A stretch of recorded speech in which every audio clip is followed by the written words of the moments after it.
Magnificus.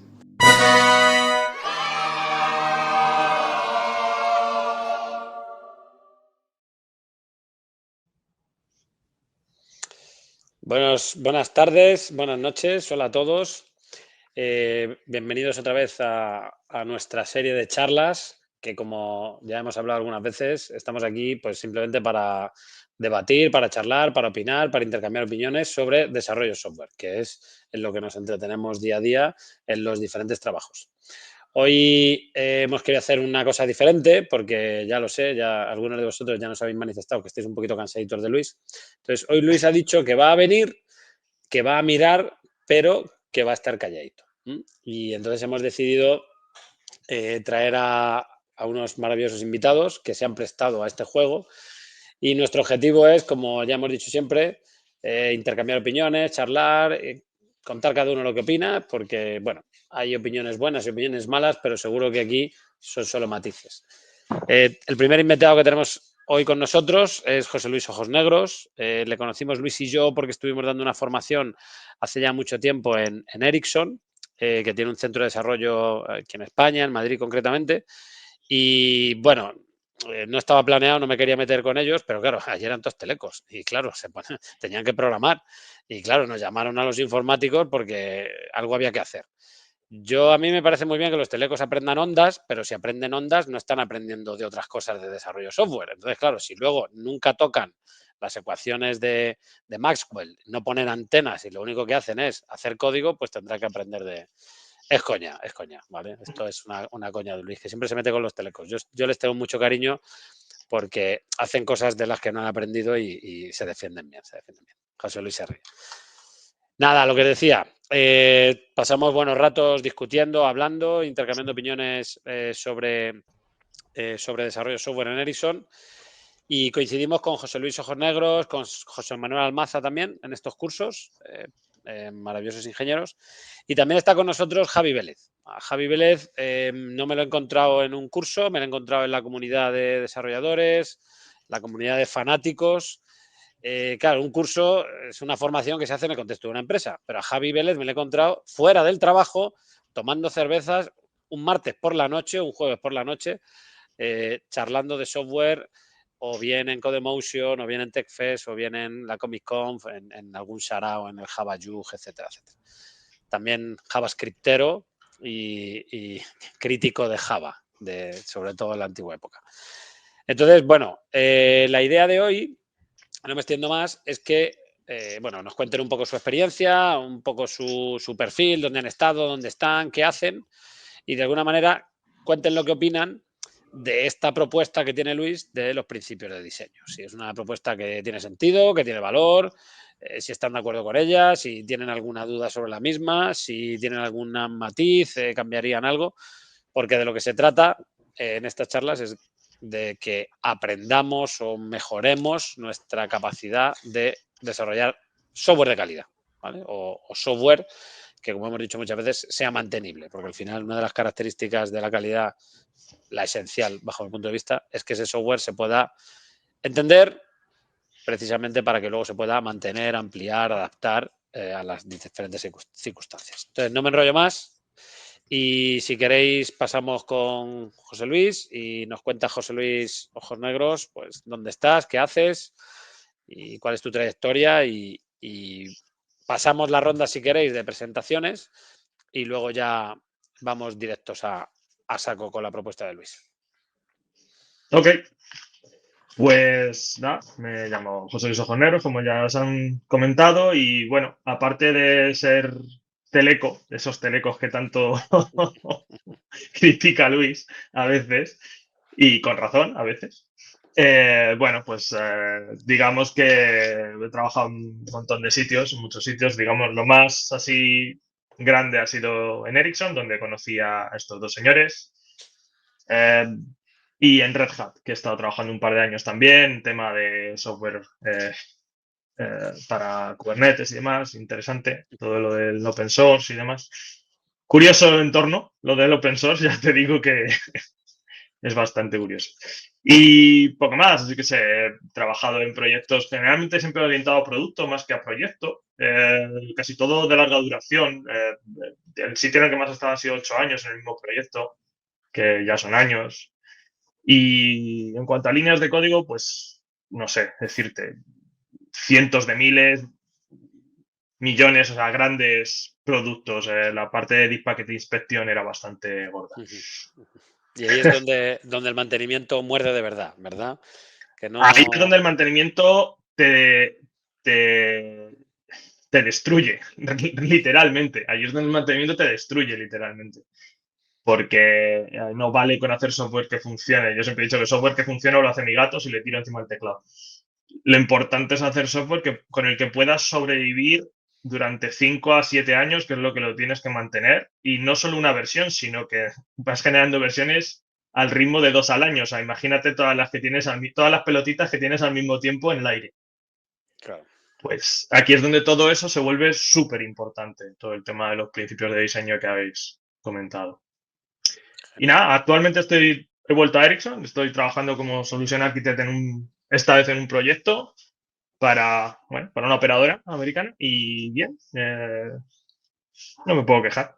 Por curiosidad, ¿qué lenguaje de programación? Pues ahora mismo estamos usando principalmente Java y Python, básicamente porque el cliente así lo quiere.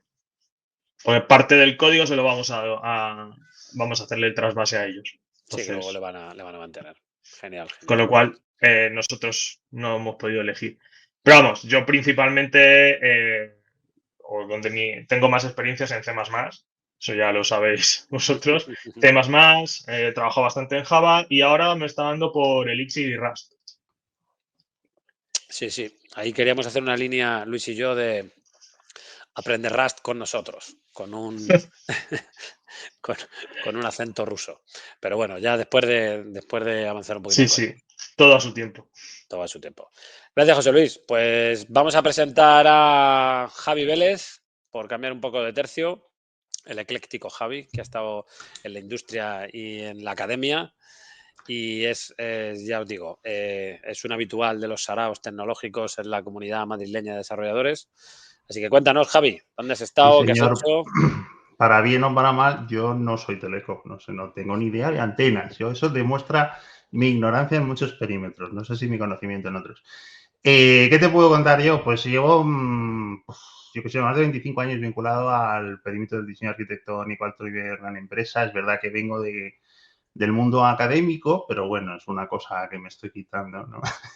Más de 15 años vinculado a la universidad, a distintas universidades y bueno, digamos, perímetros, digamos, con los que me ha gustado mucho lidiar durante muchos años, por ejemplo, en Iberia estuve trabajando en el top de arquitectura, liderando los procesos de transformación digital de la compañía, migrando hacia una arquitectura, todo el parque empresarial hacia una arquitectura SOA. Eso, bueno, pues yo qué sé, por medir un poco de volumetría y tal, o sea, el modelo total de entidades, ¿no? Sumatorio de todas las entidades de los monolitos empresariales que había por aquel entonces, aplicaciones de silo, pues rondaba en torno a las 14.000 entidades, ¿no? Para que te hagas un poco cargo Oh de my lo que God. estábamos hablando. Estuvimos muchos años y fue un reto muy interesante porque no solamente en el plano tecnológico, sino también en el plano de la arquitectura empresarial, de la cultura empresarial. Hoy quisiera hablar de cultura en ese sentido porque creo que tiene mucho que ver con lo Sí, tocante.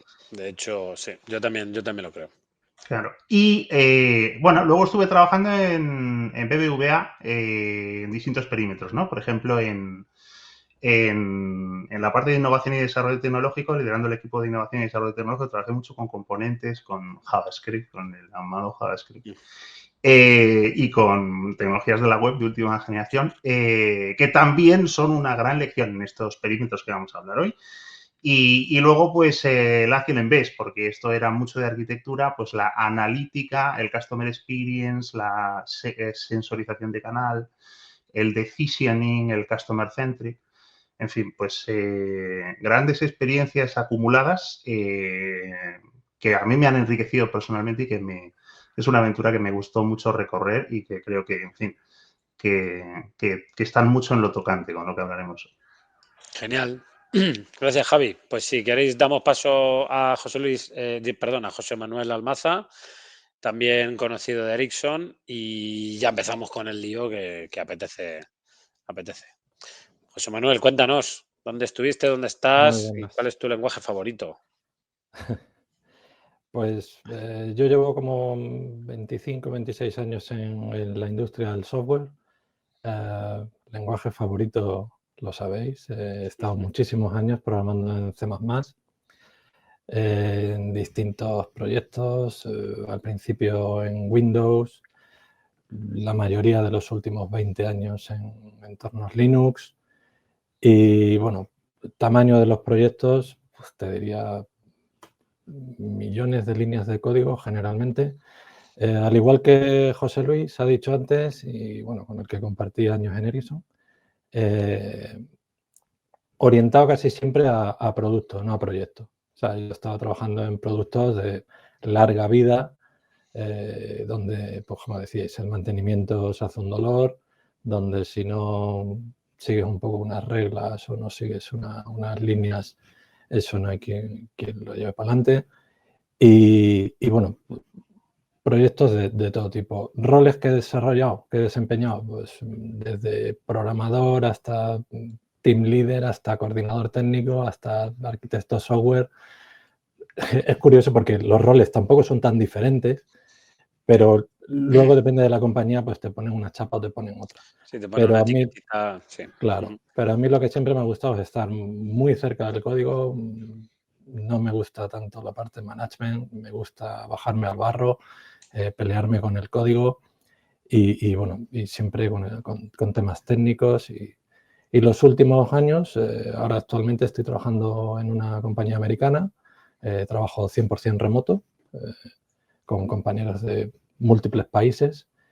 Y en cuanto a lenguajes, estos últimos años estoy más enfocado en Go y Python. Son los dos lenguajes principales en los que desarrollamos. Genial. Muchas gracias, José Manuel. Pues nada, si queréis damos paso al objetivo de la charla de hoy. Hoy nos hemos planteado la charla, como comentó Luis en su post de LinkedIn. El objetivo de hoy es que hablemos sobre la propuesta que él hace. Vamos a recordarla someramente y ya empezamos, ¿no? Luis, ya sabéis, da bastante formación sobre calidad del software, cómo hacer software de calidad. Y eso tiene múltiples aspectos. Por un lado está el testing, por otro lado está el proceso de desarrollo, pero particularmente hay un aspecto que es el que tratamos aquí, que son esas reglas, esas guías, ¿no? esos mandatos que marcan o deben marcar cómo debe desarrollarse el software, ¿no? Los denominados principios de diseño. ¿Por qué diseño? ¿Por qué principios? Bueno, Luis y yo hemos debatido mucho sobre el tema. Yo creo que, por lo menos bajo mi punto de vista, es un término un poco confuso, ¿no? Que hay veces que se asocia a patrones de diseño, ¿no? Parece que se asocia, digo, la gente que a lo mejor no entiende mucho o no tiene mucha experiencia, pero al final de lo que se trata es cómo programar bien. Yo recuerdo cuando a mí Luis me dio clase de programación orientada a objetos, que me enseñaba principios de diseño a la vez que me enseñaba el paradigma, porque de alguna manera él no quería enseñarme a programar mal, no quería solo enseñarme el lenguaje, quería enseñarme el uso que se hace de esas herramientas, ¿no? Entonces, cansado de dar formación en esos aspectos, en aspectos de calidad software y particularmente en principios de diseño, pues de alguna manera estaba cansado también de los nombres variopintos, ¿no? ¿Qué sucedió con los patrones de diseño? Los patrones de diseño fueron, pues eso, la catalogación, la unificación de todas esas soluciones orientadas a objetos que pretendían resolver problemas. Pues de alguna manera Luis lo que está intentando hacer, no digo que lo mismo, pero sí que es cierto que, vamos a poner un poco de orden aquí, porque hay principios de diseño, perdón, en el libro de Fowler en el que te habla de refactoring, porque habla de bad smells. Si me estás diciendo que esto está mal, es porque está mejor hacerlo de otra manera, ¿no? También libros del Uncle Bob, de Clean Code, ¿vale? Y luego tenemos como resúmenes de principios, ¿no? Tenemos por ahí Solid dando vueltas, que es sorprendente porque se queda muy corto y además como que uno de ellos no es un principio, que es porque se deriva de otros, y podemos debatir sobre si esos son los más importantes, ¿no? Si tuvieras que elegir 5 principios de diseño, si elegirías los que Uncle Bob puso con Solid o no. Entonces, pues pasamos ya directamente. Si quieres, José Luis, dar tu opinión. Estamos aquí todos atentos a lo que nos tengas que contar sobre la propuesta de Luis. Vale. A ver, en general estoy bastante de acuerdo con todo lo que comenta Luis, ¿no? En principio, casi todo lo que estuvisteis hablando el otro día, yo estuve presente en los dos vídeos y sí que estoy más o menos alineado con todo lo que dice. Hay algunas partes en las que creo que hay cierta diferencia entre la bendita teoría en la que todo es muy bonito y la aplicación final que luego se hace de esto en la realidad. Para mí en la realidad hay ciertas cosas que hay que cambiar, digamos, un poco, adaptar un poco para facilitar que estos principios de diseño se puedan de verdad llevar a cabo, se puedan llevar a la realidad. Por ejemplo, comentaba, o uno de los principios que comentaba Luis es que no hay que comentar código, que es un principio muy, muy extendido, ¿no? Mucha gente siempre te dice que si el código no se entiende, tienes que refactorizar el código para hacerlo más claro. Estoy de acuerdo, pero eso tiene un límite. Hay código que no se puede hacer más claro. Muchas veces porque lo que hay es una falta de conocimiento de ciertas herramientas o de ciertos patrones de diseño que se utilizan. Entonces, lo que no puedes hacer es hacer el código más sencillo de lo que ya es. Entonces, ahí se impone añadir ese tipo de comentarios, por lo menos bajo mi punto de vista. Y otra cosa que también sucede es que el código, la sintaxis de los lenguajes de programación que tenemos, te permiten definir el qué vas a hacer. Perdón, el cómo vas a hacerlo. De ahí, si la cosa está bien hecha, infieres el qué quería hacer esa persona con ese código. Pero una cosa que es casi imposible de explicar con el código es por qué. Y muchas veces el por qué es casi tan importante como el cómo y el qué. Entonces, creo que hay que refactorizar el código para hacerlo lo más sencillo posible y cuando ya no lo puedas hacer más sencillo, coméntalo.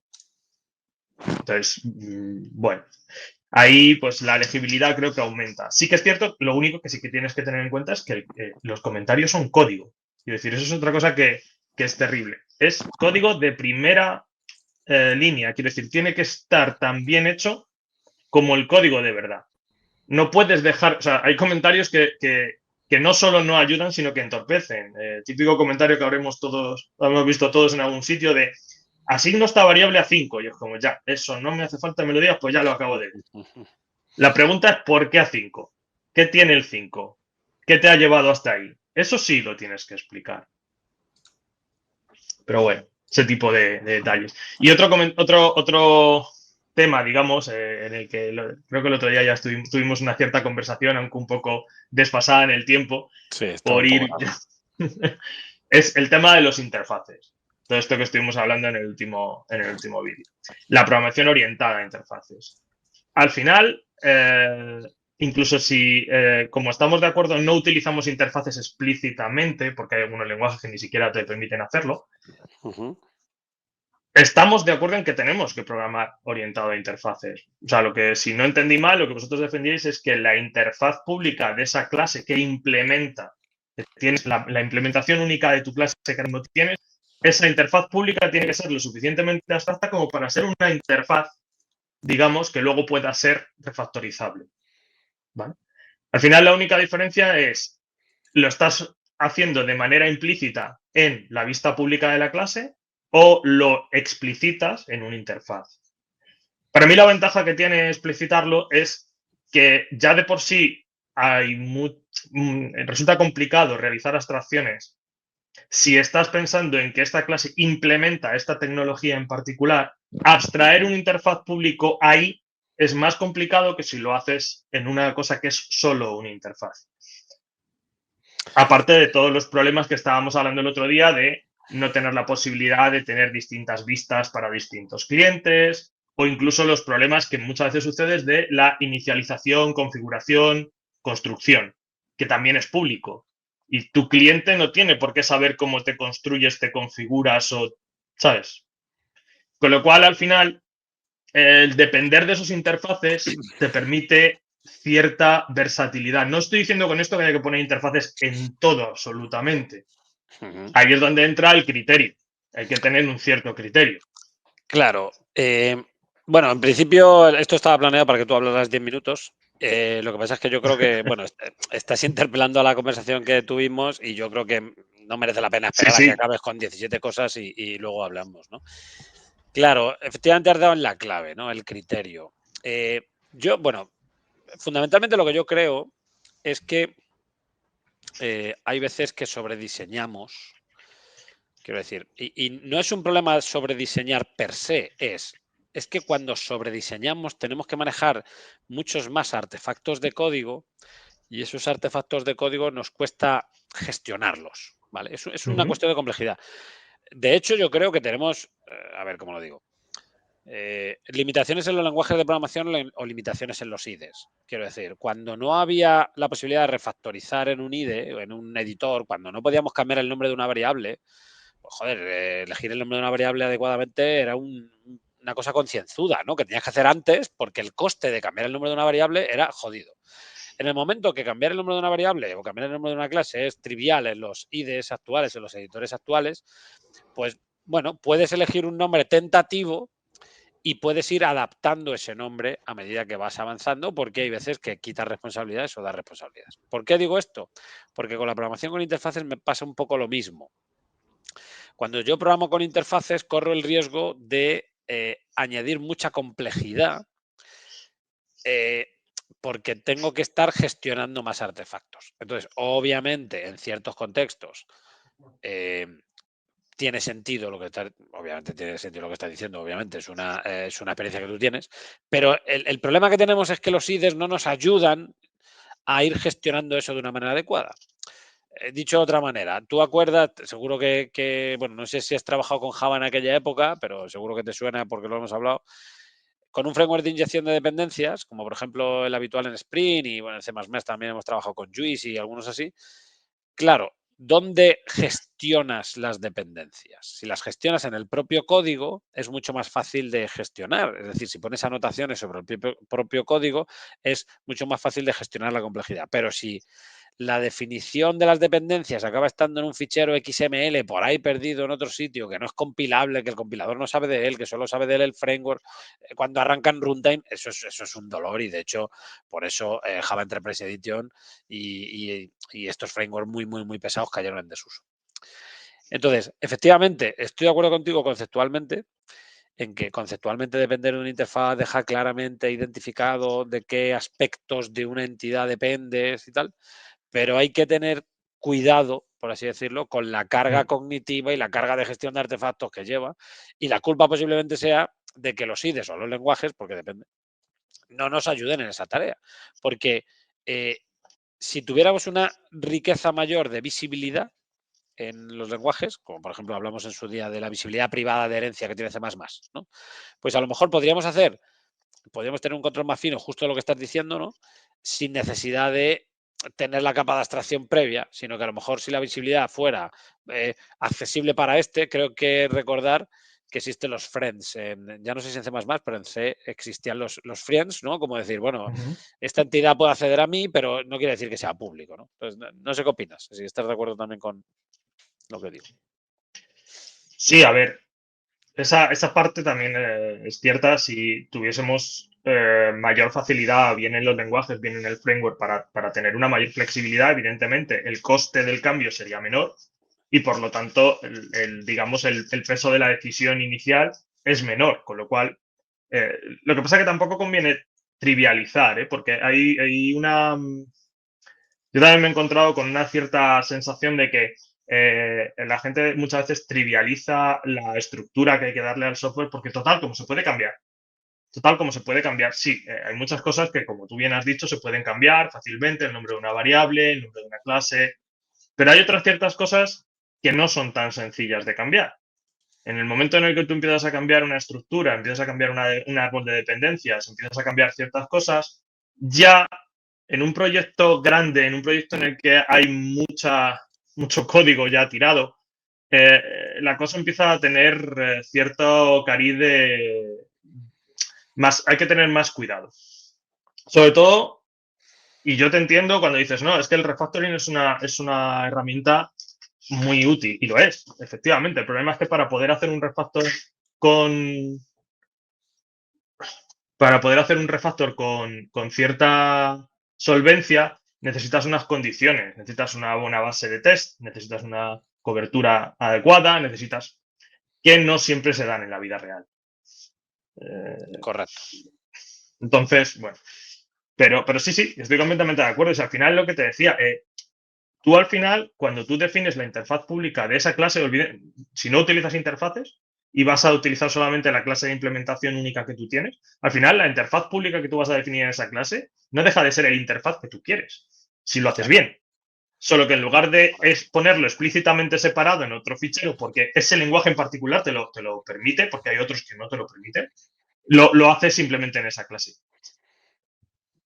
Ya te digo, no estoy diciendo que yo utilice ni que abogue por utilizar interfaces en todas las clases, pero sí que creo que ayudan a la modularidad, a poner esos límites. Ayudan a que a lo mejor lo que hablabas, de hecho creo que esto tú lo comentabas tú en el entorno de Kubernetes y en de los servicios Enterprise, que tú puedes tener una interfaz y detrás de esa interfaz haber más de una clase que lo esté implemente parte de la interfaz y otra clase que implemente otra parte de la interfaz porque tú has decidido separarlas y mañana decides juntarlas o lo que sea y eso no afecta, o sea, te independiza, digamos, la implementación o cómo quieres implementarlo de las clases que tengas. Pero, o sea, da ciertas ventajas, efectivamente, por un coste, porque al final toda línea de código que añadamos es un coste adicional de mantenimiento. Eso lo tenemos claro. Pero para mí, o en mi experiencia, en general, el coste es asumible. Para mí. Para Sí, lo que también yo lo que he decías, ¿no? tenido. Que claro, que en contextos en los proyectos que tienen larga duración, el pagar el extra, ¿no? De independencia, modularidad, desacoplamiento, merece la pena. Claro, o sea, sí, efectivamente, todo depende mucho del tipo de proyecto en el que estés involucrado. O sea, es un proyecto a lo mejor a 1 año, 3 años, lo mismo no lo ves, ¿sabes? Depende. Pero si estamos hablando de los productos en los que hemos estado trabajando, que tienen, o sea, yo en este producto que te dije, que te he comentado que he estado trabajando 8 años, ese producto ya tenía más de 10 años cuando yo entré. Y yo estuve trabajando 8 años y todavía continúa. Quiero decir, Seguirá, claro. Sí, sí, que ahora mismo ese producto debe tener 25 o 30 años. Ahí, vamos, es que no, toda inversión que hagas es pequeña. De hecho, el problema muchas veces es que se tiene una vista muy cortoplacista a la hora de diseñar el software y no se hace este tipo de inversiones. Pero bueno, al final sí, es cierto, tiene un coste y tienes que manejar una serie de artefactos. Por eso tienes que saber manejarlos y ser consciente de cómo manejarlos. Pero, no sé.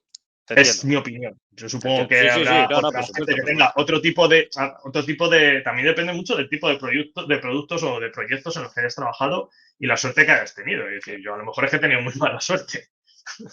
Luego comentamos con Javi y con José Manuel a ver qué opinan de este detalle. ¿Alguna cosita más que quieras y ya comentan los compañeros y ya abrimos el debate? Vale, sí, bueno, a ver, está muy relacionado con todo esto. El tan cacareado Yagni, que principio de minimización y todo esto, sí, o sea, no hay que tirar código por tirar código, no se trata de, o sea, al final es lo de siempre, se trata de que tu código tiene que resolver un problema, no se trata de que tengas que lucirte tirando código, eso no sirve para nada, solo te va a traer problemas en el futuro, eso está claro. Pero igual, hay que tener criterio. No lo voy a necesitar, entonces solo voy a poner aquí 2 palos y una red porque no necesito nada más. Muchas veces es un problema. Porque si tú no generas una estructura porque no la necesito ahora mismo, tú no generas una serie de módulos porque no los necesito ahora mismo, tú no generas no sé qué, es como si al final estás pretendiendo que el código y el software vaya generándose por sí solo. Y eso en general lo que suele generar es una estructura bastante mala, creada con prisas, lo que un Frankenstein. Se van pegando cosas, se van haciendo cosas con prisa. Entonces, no te digo que tengas que parar y diseñar el sistema desde cero, desde tal, pero sí que tengas una cierta visión a futuro de decir, a ver, esto ahora mismo no lo vamos a necesitar, pero es muy probable que lo vayamos a necesitar. Entonces, prepara tu software para que sea fácil hacer eso. Sí, es un poco las Son tensiones. principios buenos, pero al final el problema de todo esto es que creo que es donde reside el problema de todo sistema o todo problema que no está, entre comillas, bien definido, es que hay que tener un criterio para establecer los límites. Y los límites no son blanco o negro. Nadie te va a poder decir siempre sigue esta regla y lo vas a hacer bien en este tipo de cosas. O sea, no lo vas a necesitar. El Jagni fantástico. ¿Qué hacemos? Nada en absoluto, solo la exacta línea de código que necesitamos cada vez. Entonces, ¿para qué tenemos arquitectos? ¿Para qué tenemos gente que tiene que ver? Es que yo creo que hay autores que abogan por el hecho de que los arquitectos sobran. Yo creo que esto está muy relacionado con... O sea, yo estoy de acuerdo contigo. Pero esto está muy A la relacionado arquitectura emergente de Agile no le ha ido muy bien. Así entre tú y Claro, yo. a eso me refiero. Es que hay varios tipos de proyectos, ¿no? Y luego eso lo vamos a hablar más también cuando entre Javi Vélez. Hay varios tipos de proyectos. Proyectos exploratorios, Sí. muy exploratorios, en los que no sabemos a dónde van a ir y es todo market fit, ¿no? Es a ver cómo sacamos dinero en esta empresa. Y otros proyectos, como me ha comentado Luis muchas veces, vamos a ver, es que tú tienes que hacer un sistema de gestión ferroviaria, que tienes un libro así, con las reglas que tiene que cumplir el sistema. Entonces, sí, tú puedes hacer Agile y diseño emergente y todo lo que te salga de los cojones. Pero vamos, si se pone ahí alguien con una pizarrita a hacer cajas, alguien o 3 o 4, seguro que todos están más contentos, porque cada uno sabe lo que tiene que hacer y lo hace y lo prueba y tal, ¿no? Y yo creo que está relacionado también con eso, que hay varios tipos de proyectos software, ¿no? Muchos. Igual que no es lo mismo un proyecto en el que vayas a invertir un año vista en el que y vayas a entregar un proyecto cerrado que no te vas a volver a tener que encargar de la vida, solamente es eso, que un proyecto, volvemos a lo mismo, que te hace mantener durante los próximos 7 años de tu vida. Son muchos años. Claro, sí, estoy de acuerdo. Genial, pues lo dejamos anotado para luego comentarlo con Javi y con José Manuel, porque seguro que quieren opinar también. Y yo me callo también, ¿vale? Seguro. Genial. ¿Algún detallito más? Y pasamos a... Por ahora nada más. Perfecto. Dejamos a los Ahora. demás que vayan dándole Venga, cera. 15 minutos, Luis, estamos on time. 15 minutos de presentación inicial y 10 minutos más debate. El debate ha sido conmigo. Javi, Sí. cuéntanos, ¿qué opinas de la propuesta de Luis? ¿Te parece que tiene valor? ¿Te parece que es el enésimo intento de estandarización de reglas? ¿Estar de acuerdo con ellas? ¿Hay alguna que te parece mal, que te parece bien? ¿Se le presta demasiado poca atención a los principios de diseño? ¿Se le presta demasiada atención a los principios de diseño? Cuéntanos. Claro, es que justo eso, yo quería aprovechar justo que tenemos aquí a Luis para hablar del trabajo de Luis, ¿no? Porque creo que entre todos nos enredamos en hablar de arquitectura, que somos unos apasionados y nos podemos pasar muchas horas, pero lo que hoy, digamos, toca hablar, yo creo que es el del trabajo de Luis. Yo, lo primero de todo, Luis, felicidades, porque sinceramente ya sabes que tengo un espíritu generalmente crítico por la selección que has hecho, por el renaming que has hecho, que creo que es muy acertado, luego tenemos matizaciones, y también por el marco organizativo, porque muchas veces las cosas cobran valor más por el marketing, por otra cosa, sino que se lo digan a Robert C. Martin cuando se inventó una palabra y luego buscó una semántica para cada sigla, ¿no? No sé si se puede poner la imagen, ¿vale? Pero... ¿Cuál? Pero a mí me gustaría hacer una rapidísima revisión de cada uno de estos principios un poco para que un poco quede con luz y taquígrafo y luego, si queréis, abrimos más debate sobre el tema, ¿no? Sí, mientras la vais buscando, quizá un disclaimer aquí es que en la descripción se habla un poco de que las... por aclarar, de mayor a menor, yo diría, ¿no? De mayor abstracción a menor abstracción, yo diría que los valores se construyen a través de principios, que los principios se construyen a través de buenas prácticas y que las buenas prácticas se materializan en forma de patrones cuando se les pone en el contexto de un problema. Esto es muy importante porque creo que es muy importante cuando hablamos de estas cosas saber de qué estamos hablando. para que no hablemos de valores disfrazados de principios o de principios disfrazados de valores. Podríamos estar hablando de esto mucho tiempo, pero lamentablemente no lo tenemos, ¿vale? Dar una definición precisa de qué es cada cosa para que no nos confundamos. Luis dice una cosa que me gusta mucho, que es que los valores del software son las utilities, ¿no? Entonces, claro, el lenguaje admite muchas trampas porque es muy inherentemente ambiguo y entonces cuando se habla de los tres horizontales, legibilidad, modularidad y extensibilidad, pues en realidad son tres grandes utilities y aquí están presentados como principios. Entonces, me gusta mucho esta organización y yo te diría, más que 18 principios son 15, que son el aporte a 3 de tres grandes utilities, que son el triangular de la calidad. O sea, a mí me parece brillante. Pero para mí, legibilidad, modularidad y extensibilidad, para mí, son más valores. Voy a recorrer el primero, que es la legibilidad, de derecha a izquierda, ¿vale? Simplemente por comentar cosas que me interesan, ¿eh? No porque suscribo cada uno de los tres. Minimización es una cosa que ha estado en contrapunto cultural, ¿vale? Porque es verdad que hay muchos autores que hablan de la minimización, vosotros dos en el episodio anterior decíais que es un gran valor, pero luego, por otro lado, siempre se ha dicho en los inicios del string clásico de la orientación a objetos que la minimización, en realidad, perdón, el diseño de software orientado a objetos debe ser completo. Es decir, que construir objetos consiste en construir abstracciones, por lo tanto, tienes que construir el perímetro, digamos, de protección encapsulativa de cada abstracción y eso significa hacer esfuerzos, incluso aunque en un proyecto no lo tengas que hacer. Simplemente por, digamos, por aviso a navegantes, que esto sé que está en conocimiento de todos, pero simplemente una matización que quería hacer. Otra cosa, la uniformidad. Estoy muy de acuerdo con la uniformidad, pero no sé si me gusta demasiado y esto, si quieres, lo elevo a warning a la generalidad, de que los principios de diseño se formulen, como hacen muchos autores que tienen mucho nombre y pocos escrúpulos, ya me empiezo a calentar, para hablar, digamos, del código desde los principios. Y a mí eso, personalmente, esto está sometido a discusión, me parece una auténtica aberración. Quiero decir, para mí la uniformidad tiene que ver con uniformidad de contrato, ¿no? O, por ejemplo, con uniformidad de diseño estructural en el software, de acuerdo a unos criterios. Y eso, por ejemplo, justifica la existencia de patrones. Es decir, los patrones es un marco cultural, ¿no?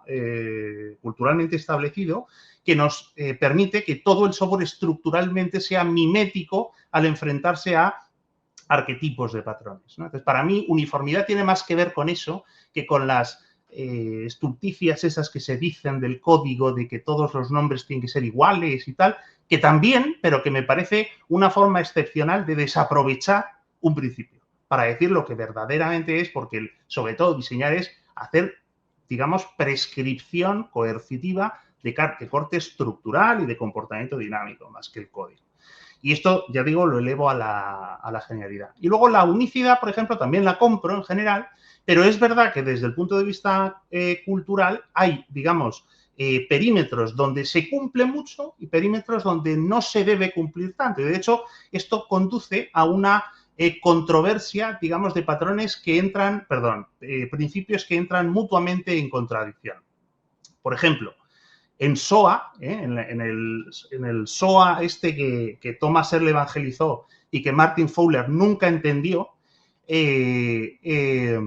la reusabilidad es muy importante y por mor de la reusabilidad, la unicidad también. Es decir, si quieres, el soporte a la reusabilidad es la unicidad, en el sentido de que cada capacidad de negocio debe estar materializada en una sola realidad arquitectónica. Sin embargo, cuando te vas a microservicios, en mor de la autonomía, muchas veces lo que se hacen son replicaciones conscientes. Por ejemplo, cuando se dice 2 microservicios tienen bases de datos independientes con datos solapantes que se sincronizan a través de interacciones que se han llamado base, que básicamente son event-driven, ¿no? Entonces, eso evidentemente va en contra del principio de unicidad. Yo creo que lo que hay que poner valor en la literatura cuando se evangeliza esto, maravilloso, maravilloso. Cuando se evangeliza esto de la unicidad, es explicar que todo tiene, digamos, su marco cultural para expresar cuáles son los principios que son más importantes en el marco de un proyecto, de un paradigma, de una organización, de un producto, etcétera. ¿vale? Paso al segundo nivel, que es el de modularidad, ¿vale? En términos generales, no entiendo muy bien, pero si quieres esto un día, pues con unas cervezas privadas, por no perder mucho tiempo, Luis, no entiendo muy bien las columnas. Quiero decir, para mí, como insisto, todo va de diseño contractual, de estructura y comportamiento del código, que se separe entre implementación y código me confunde, ¿vale? Entiendo el punto, entiendo interfaz e implementación, ¿no? De alguna manera claro, habla pero ¿qué tiene es principios. implementación? Porque en realidad, o sea, en realidad, todas las prescripciones que tú hagas a nivel implementativo se pueden traducir digamos, al nivel, digamos, de la especificación de contrato. Y creo que eso es una realidad que no se debe olvidar porque eso, digamos, tiene más que ver con la arquitectura que con la especificación. Y sé que si te vas a los autores estos, que muchos son personas con personalidades con mucho nombre, pues dicen cosas que están más alejadas de best practice y de principios, o sea, y de recomendaciones de Boy Scout que de verdaderos principios estructurales de diseño. ¿Vale? ¿Qué más? Que quiero ir muy rápido, tío. Abstracción. Mira, la abstracción tiene una confusión en general terminológica en comunidad, porque hay gente que entiende que abstracción tiene que ver con una interpretación proyectiva de la realidad al servicio de un contexto, ¿vale? Que yo hago pues de mi espacio de problema, pues una realidad que podría tener muchas facetas, pues la simplifico en pro de responder exactamente a mi espacio de problema. Pero también la abstracción tiene que ver con la idea de que el ejercicio del arquitecto es trabajar siempre a nivel del perímetro del contrato y no de las implementaciones subyacentes ni del predicamento sobre las mismas, ¿no? Entonces, para mí, esto, por ejemplo, lo dice mucho Thomas Earle en SOA, por ejemplo, y se habla mucho de ello también cuando Wirth en el 77 introduce los tipos abstractos de datos, porque al fin y al cabo lo que él está diciendo es olvidémonos de cuál es el artificio interno para que a través de la protección de la información y a través de una especificación formal se consiga esto. Para mí, abstracción tiene más que ver con eso que con la definición que yo he querido leer de lo que... Pero es un poco eso, ¿no? Quiero decir, abstracción es la capacidad de presentar una interfaz público y ocultar detalles de implementación, ¿no? Si nos ponemos aquí con lo que vemos, ¿no? Con módulos cuya interfaz proporciona el comportamiento esencial para su utilización. Sí, pero lo que quiero decir es que cuando hablemos de abstracción tenemos que poner el foco en los elementos de contrato y no en los detalles, digamos, de implementación. Bueno, simplemente por aclararlo. Sí, yo creo que ahí estamos de acuerdo. Estamos de acuerdo. Autoprotección. Que ya veo que igual estoy levantando algunas ampollas, pero mola. Autoprotección. Mira, yo lo de la autoprotección lo entiendo, pero es un concepto que creo que hay que explicarlo mucho mejor, porque creo que los principios, cuando se enuncian pero no se evangelizan, y no es una crítica a vosotros en absoluto, es una enmienda a la generalidad de la literatura, pues no se entienden bien. Yo creo que la autoprotección, más que la idea de que los módulos tengan que imponer condiciones contra su uso inadecuado, ¿vale? Como decís ahí, digamos, se debería formular de otra manera, ¿no? O sea, yo creo que aquí hay dos escuelas, que creo que las citasteis el otro día, ¿no? El diseño dirigido por contrato de Meyer, que tiene que ver con hacer en pre y post condiciones las condiciones ambientales de la superficie de ataque que el diseñador de la abstracción asume como correcta y las que no, pues se desentiende. Eso es Meyer en el diseño por contrato y la programación defensiva basada en aserciones, que es como muy, pues eso, ¿no? Como muy de balones fuera entre todas estas cosas. A mí me gusta vincular esto a una cosa que me parece un poco más moderna, que es la ley de Postel, ¿no? Que está en el perímetro de la comunicación entre redes. Básicamente es la teoría del embudo de como abstracción sé muy tolerante a las variantes de tipos, ¿no? A las variantes, digamos, de los posibles tipos de valores de entrada y sé muy coercitivo en aquello que entregas. Esto es importante, lo veremos después, porque eso aumenta la reusabilidad y la inmersión, digamos, contextual, que para mí es muy importante, como he venido descubriendo. Bueno, de la ocultación poco tengo que que decir simplemente que, bueno, pues que hay un equilibrio, esto creo que Luis y yo lo hemos discutido a micrófono cerrado muchas veces, entre lo que se desarrolla a través de un mecanismo de lenguaje, como por ejemplo la encapsulación, y lo que se desarrolla a espaldas de praxis del desarrollador cuando no existe tal cosa en algunos lenguajes, ¿no? Aquí hago un guiño a mi querido JavaScript. Cohesión, desacoplamiento y granularidad. A ver, en cuanto a cohesión, creo que la descripción es igual un poco confusa porque me parece, o sea, aquí dice, a ver, módulos cuyos módulos colaboradores se relacionen estrechamente con un único asunto. Esto me suena más a acoplamiento que verdadera cohesión. Para mí, si quieres esto lo discutimos a micrófono cerrado en algún momento, tiene más que ver con la relación semántica de los colegas que viven dentro de una misma abstracción. Es decir, para mí cohesión tiene que ver con todos los métodos de una clase hablan de lo mismo, no tanto de si existe una relación entre módulos que tiene, digamos, una relación estrecha. De hecho, la cohesión se puede dar con módulos que no colaboran con nadie Claro. o no darse. O sea, un módulo puede no ser cohesivo y no tener colaboradores. Por tanto, tener colaboradores en la definición de cohesión, yo estoy de acuerdo contigo, Javi. Punto negativo para Luis. Como no puede hablar, pues, que se joda. No, tampoco es eso. ¿Qué más? Joder, es que de verdad que quiero vomitarlo todo, tío. La granularidad. A mí, perdóname que el otro día hablasteis de atomicidad y tal. No estoy de acuerdo, Mica. Granularidad es el término con suficiente ambigüedad para que lo abrace todo. Lo digo porque el maldito Fowler tuvo la sinvergonzonería de responder a una pregunta recurrente que le hacían en el perímetro de los microservicios diciendo, ¿pero qué es exactamente micro?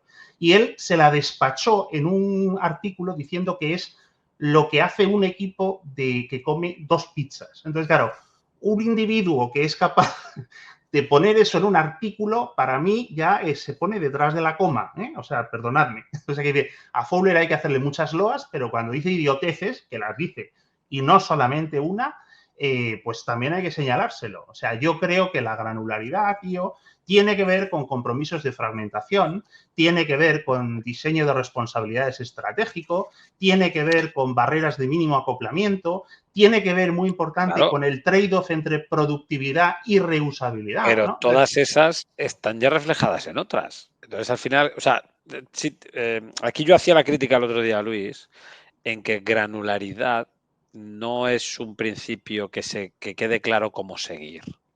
Abstracción, pues viene a decir oculta cosas, muestra solo las que, o bueno, identifica aquellas cosas que son útiles, oculta aquellas que no tienen sentido. Ocultación, bueno, protege esa abstracción con mecanismos de lenguaje, bla, bla.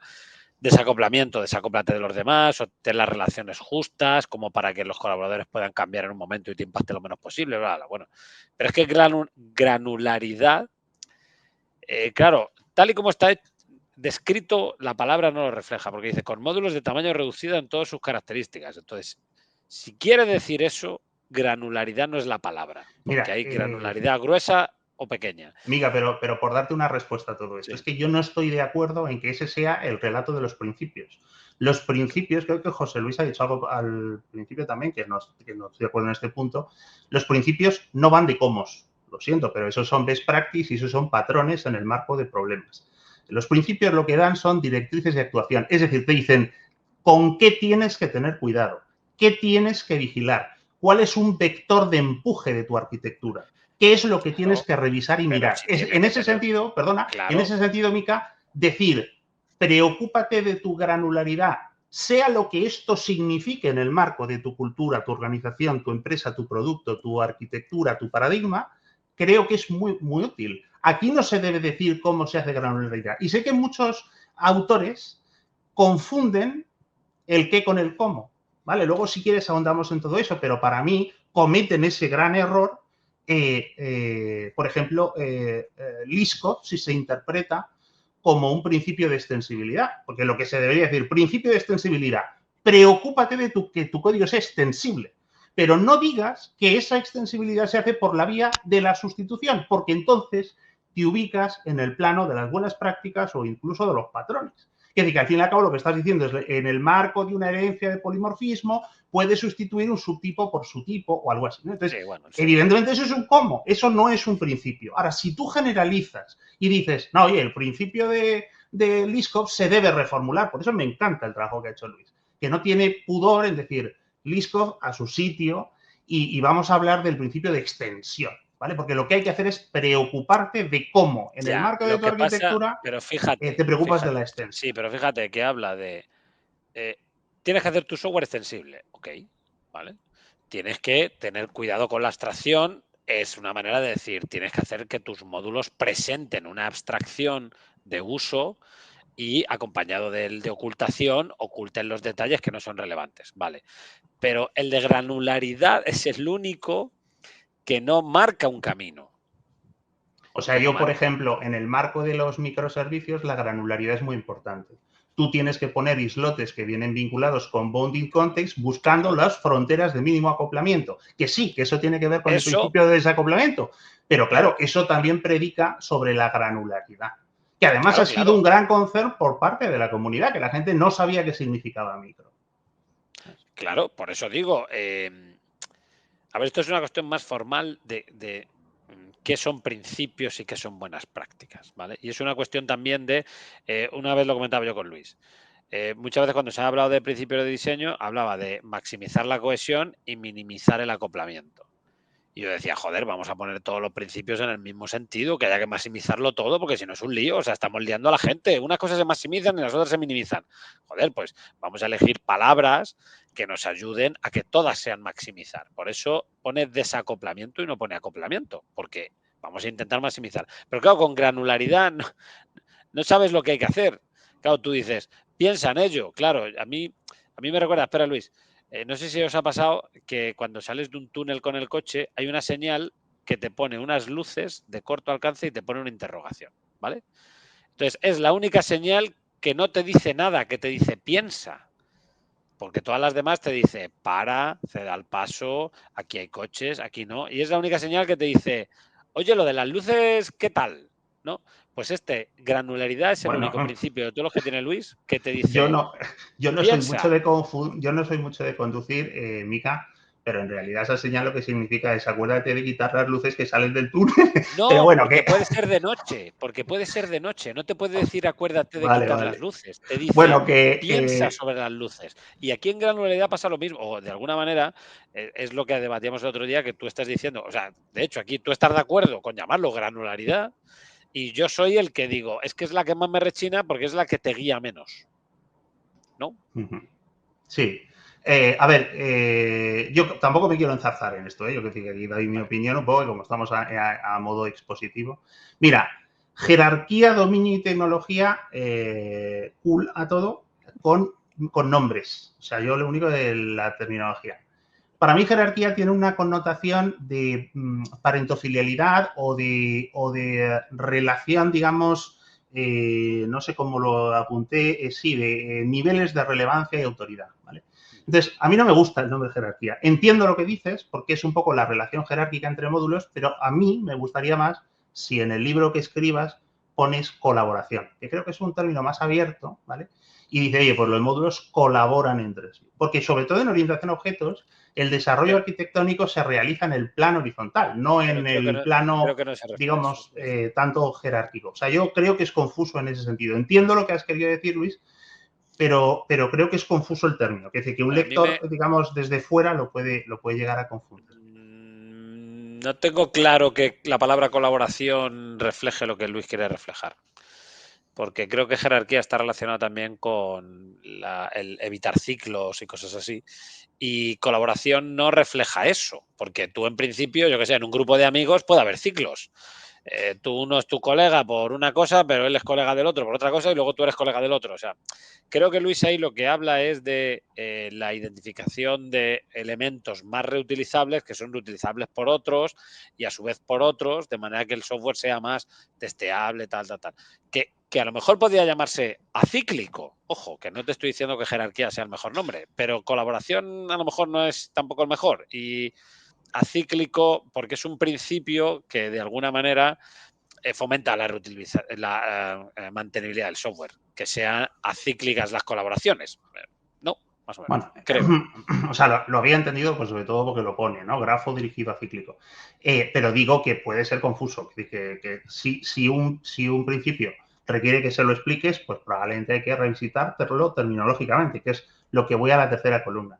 Dominio y tecnología, pues sí, yo creo que el principio de diseño centrado en el dominio me parece muy adecuado, y de tecnología yo más bien diría dirigido por la solución. Esto quiere decir que en el marco del diseño tú tienes que ver cuál es el espacio de solución en el que trabajas, y en función de eso tú tienes que saber exactamente, digamos, cómo modular tus soluciones, ¿no? Es decir, que, por ejemplo, dices, oye, pues en este marco pues voy a utilizar factorías y voy a utilizar pues la típica correspondencia 1 a 5 que los autores de RUP establecieron entre la fase de análisis y la fase de diseño, donde la fase de diseño está vinculada al espacio del problema, de la solución, y la de análisis a la fase del problema. Y yo creo que eso es lo que está muy bien que se enumere precisamente como problema y solución, ¿no?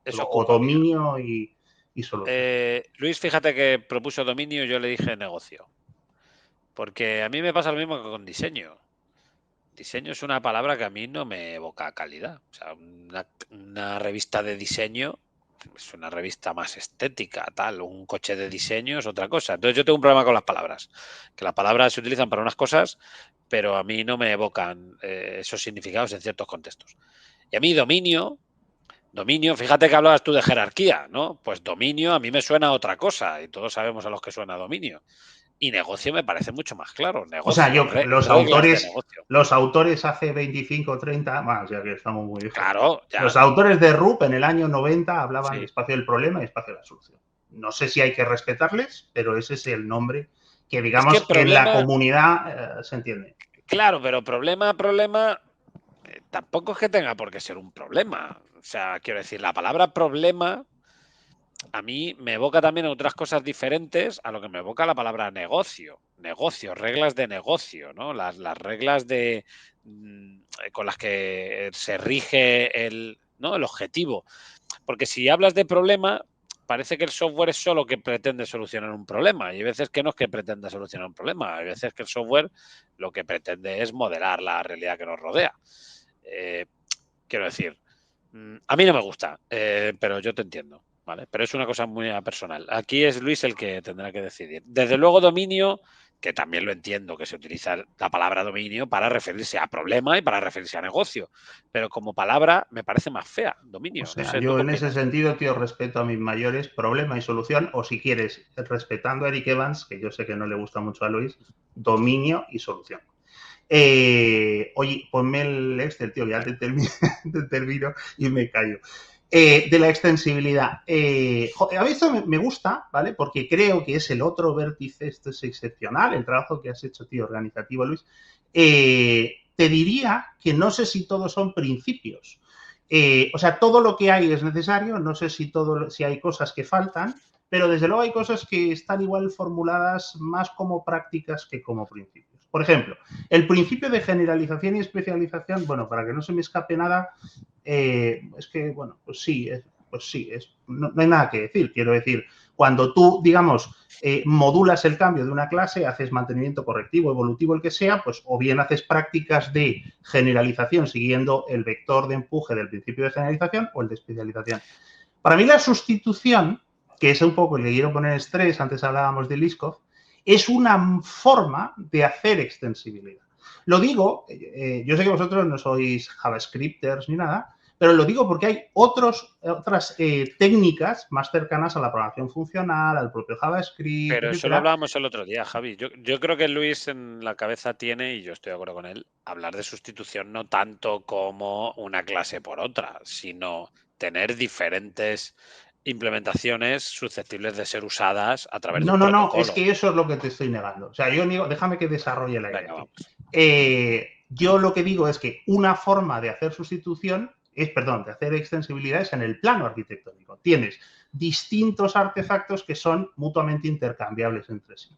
Pero eso es una forma de hacerlo. Tú lo que puedes hacer es tener una abstracción dúctil, ¿vale? Un objeto abierto en el que puedas meter nuevas capacidades por digamos, a través de procesos de transformación de código, estrategias generativas, estrategias adaptativas por introducción de nuevos elementos, técnicas aditivas como los threads, técnicas aditivas que también tiran de la extensión de prototipos como los mixins. Bueno, sé que no os gusta mucho este perímetro, pero es una forma que hay que contemplar si queremos universalidad del framework, ¿vale?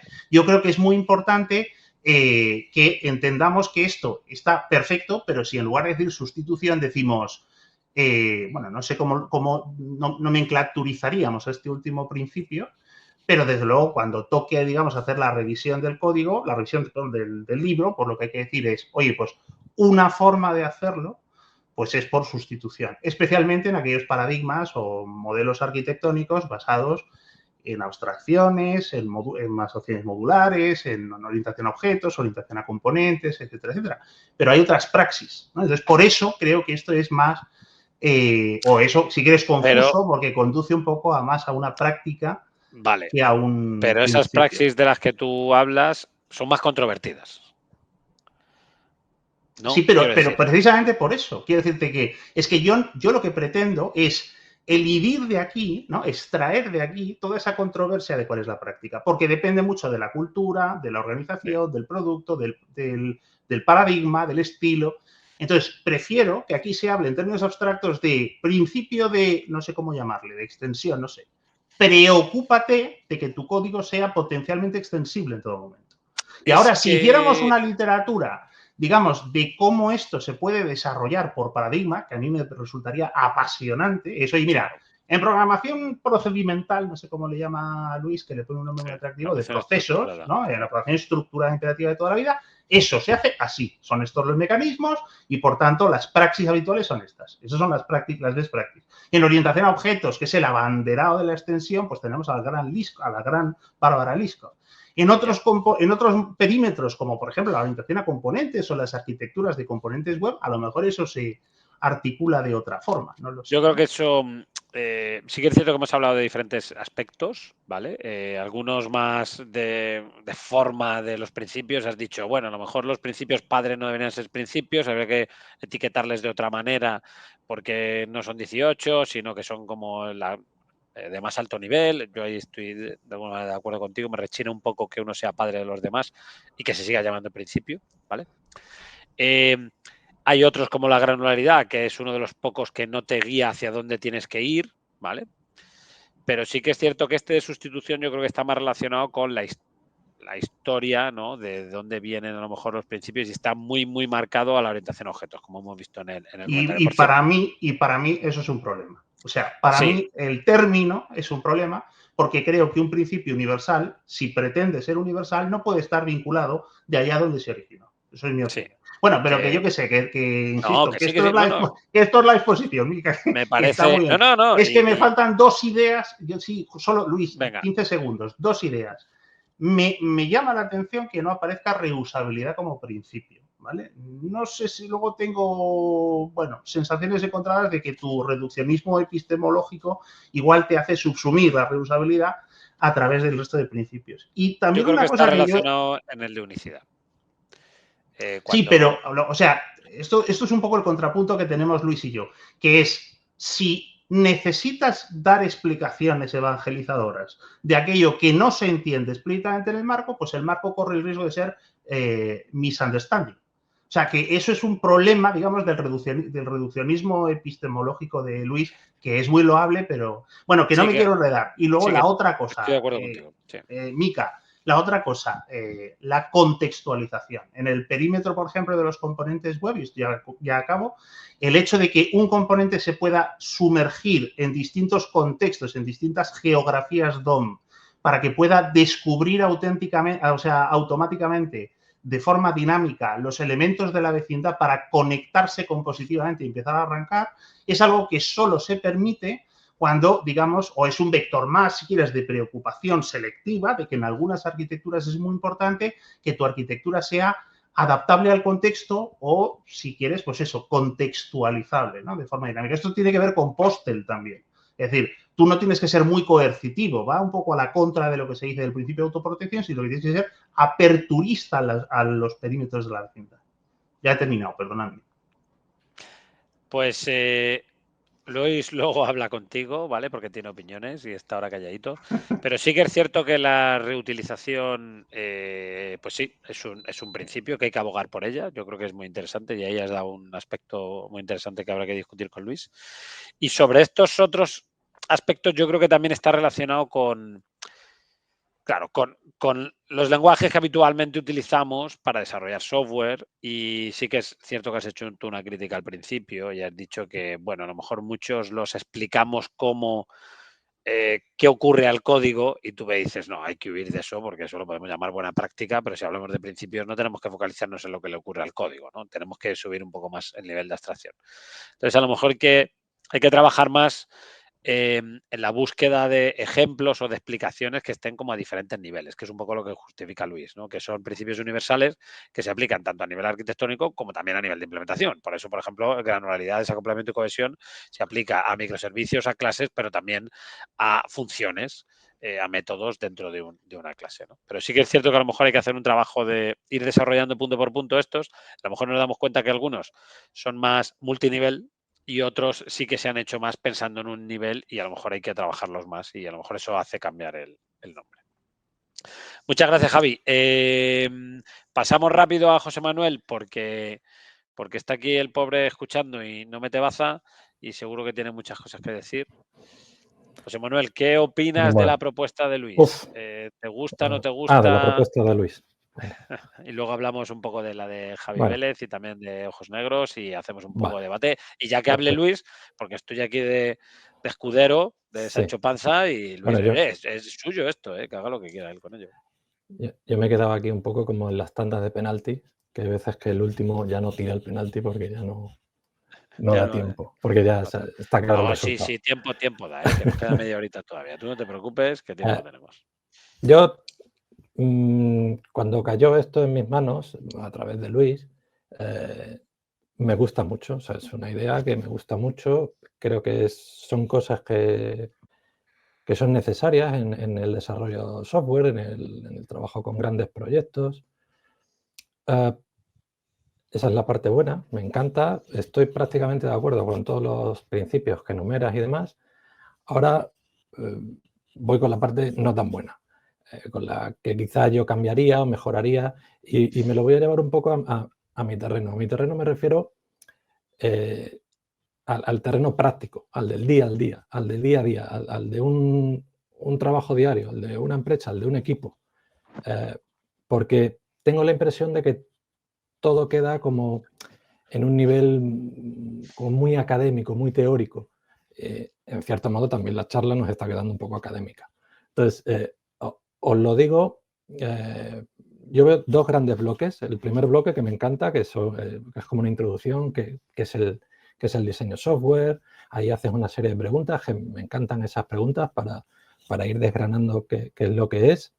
En algún momento hablas de requisitos, de trabajar con esos requisitos y demás. Creo que ahí falta algo como sería dividir esos requisitos, porque yo en el mundo real a mí me han caído requisitos que eran un documento de 40 páginas, 50, 80, y eso no hay Cristo que lo lleve a un diseño. O sea, no puedes decir, bueno, me leo todo este documento y luego, ¡pum!, saco el diseño. Entonces, mi día a día es coger esos grandes requisitos, dividirlos, priorizarlos, porque no todos tienen la misma importancia, no todos tienen la misma dificultad, no todos se pueden paralelizar de la misma manera, etc. Y a partir de ahí, con esos mini requisitos, dijéramos, voy haciendo un diseño. Antes, José Luis ha dicho la palabra mágica, que era diseño emergente, ¿no? Que los ágiles manejan ese. Yo emergente no me gusta, esa palabra no me gusta, yo lo llamaría más un diseño evolutivo. Nuestro diseño tiene que ser evolutivo, que no es lo mismo que emergente. Emergente, yo oigo eso y me da la impresión que el diseño sale de la nada, que aparece ahí mágicamente y ya está. Y no es así. El diseño tiene que ser evolutivo. ¿Por qué? Porque nuestro software es evolutivo, nuestro software evoluciona. O sea, hoy tienes una serie de requisitos, mañana tendrás otros, el mes que viene te llegan otros, y tu diseño se tiene que adaptar a esos cambios. Tu diseño no puede ser, es el diagrama el UML que dibujé hace 3 años y ahí se queda y eso está en piedra. No, eso no puede ser así. Yo lo veo como un diseño, ya os digo, evolutivo. Ahí comentas también, Luis, dos conceptos que me parecen muy interesantes, lo de diseño suficiente y diseño grande. Bueno, das las siglas en inglés, pero bueno, vendría a ser la traducción esa. Diseño grande y diseño suficiente. Desde mi experiencia, el diseño grande, yo me metí unos tortazos con el diseño grande de tener un equipo de arquitectos, dijéramos, trabajando en el diseño de una nueva feature, haciendo dibujitos, tomando notas, diseñando esto, nos va a quedar de la leche, esto va a quedar sin tirar una línea de código y te pegas un tortazo, porque luego llega la realidad, luego llega el código. Luego no hay nadie que lo implemente eso. Sí.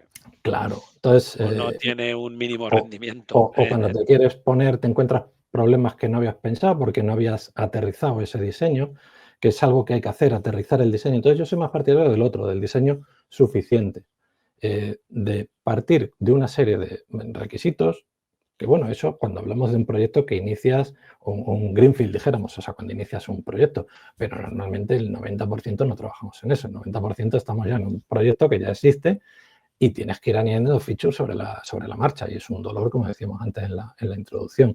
Entonces, ese diseño suficiente está muy bien, pero claro, ¿quién decide cuál es el punto de suficiente? No, hasta aquí vamos a diseñar y este es el punto de suficiente. Ese es el problema. Y eso lo uno con lo que he dicho antes de los requisitos. Los tenemos priorizados. Tenemos una serie de requisitos que van a ser, dijéramos, mandatorios para nosotros. Luego tenemos otros que, bueno, best effort, si da tiempo, etc. Eso me lleva a otra cosa, que yo veo el diseño, lo divido en dos grandes partes, dijéramos, el diseño público o el diseño externo y el diseño privado o el diseño interno, por analogía con el otro.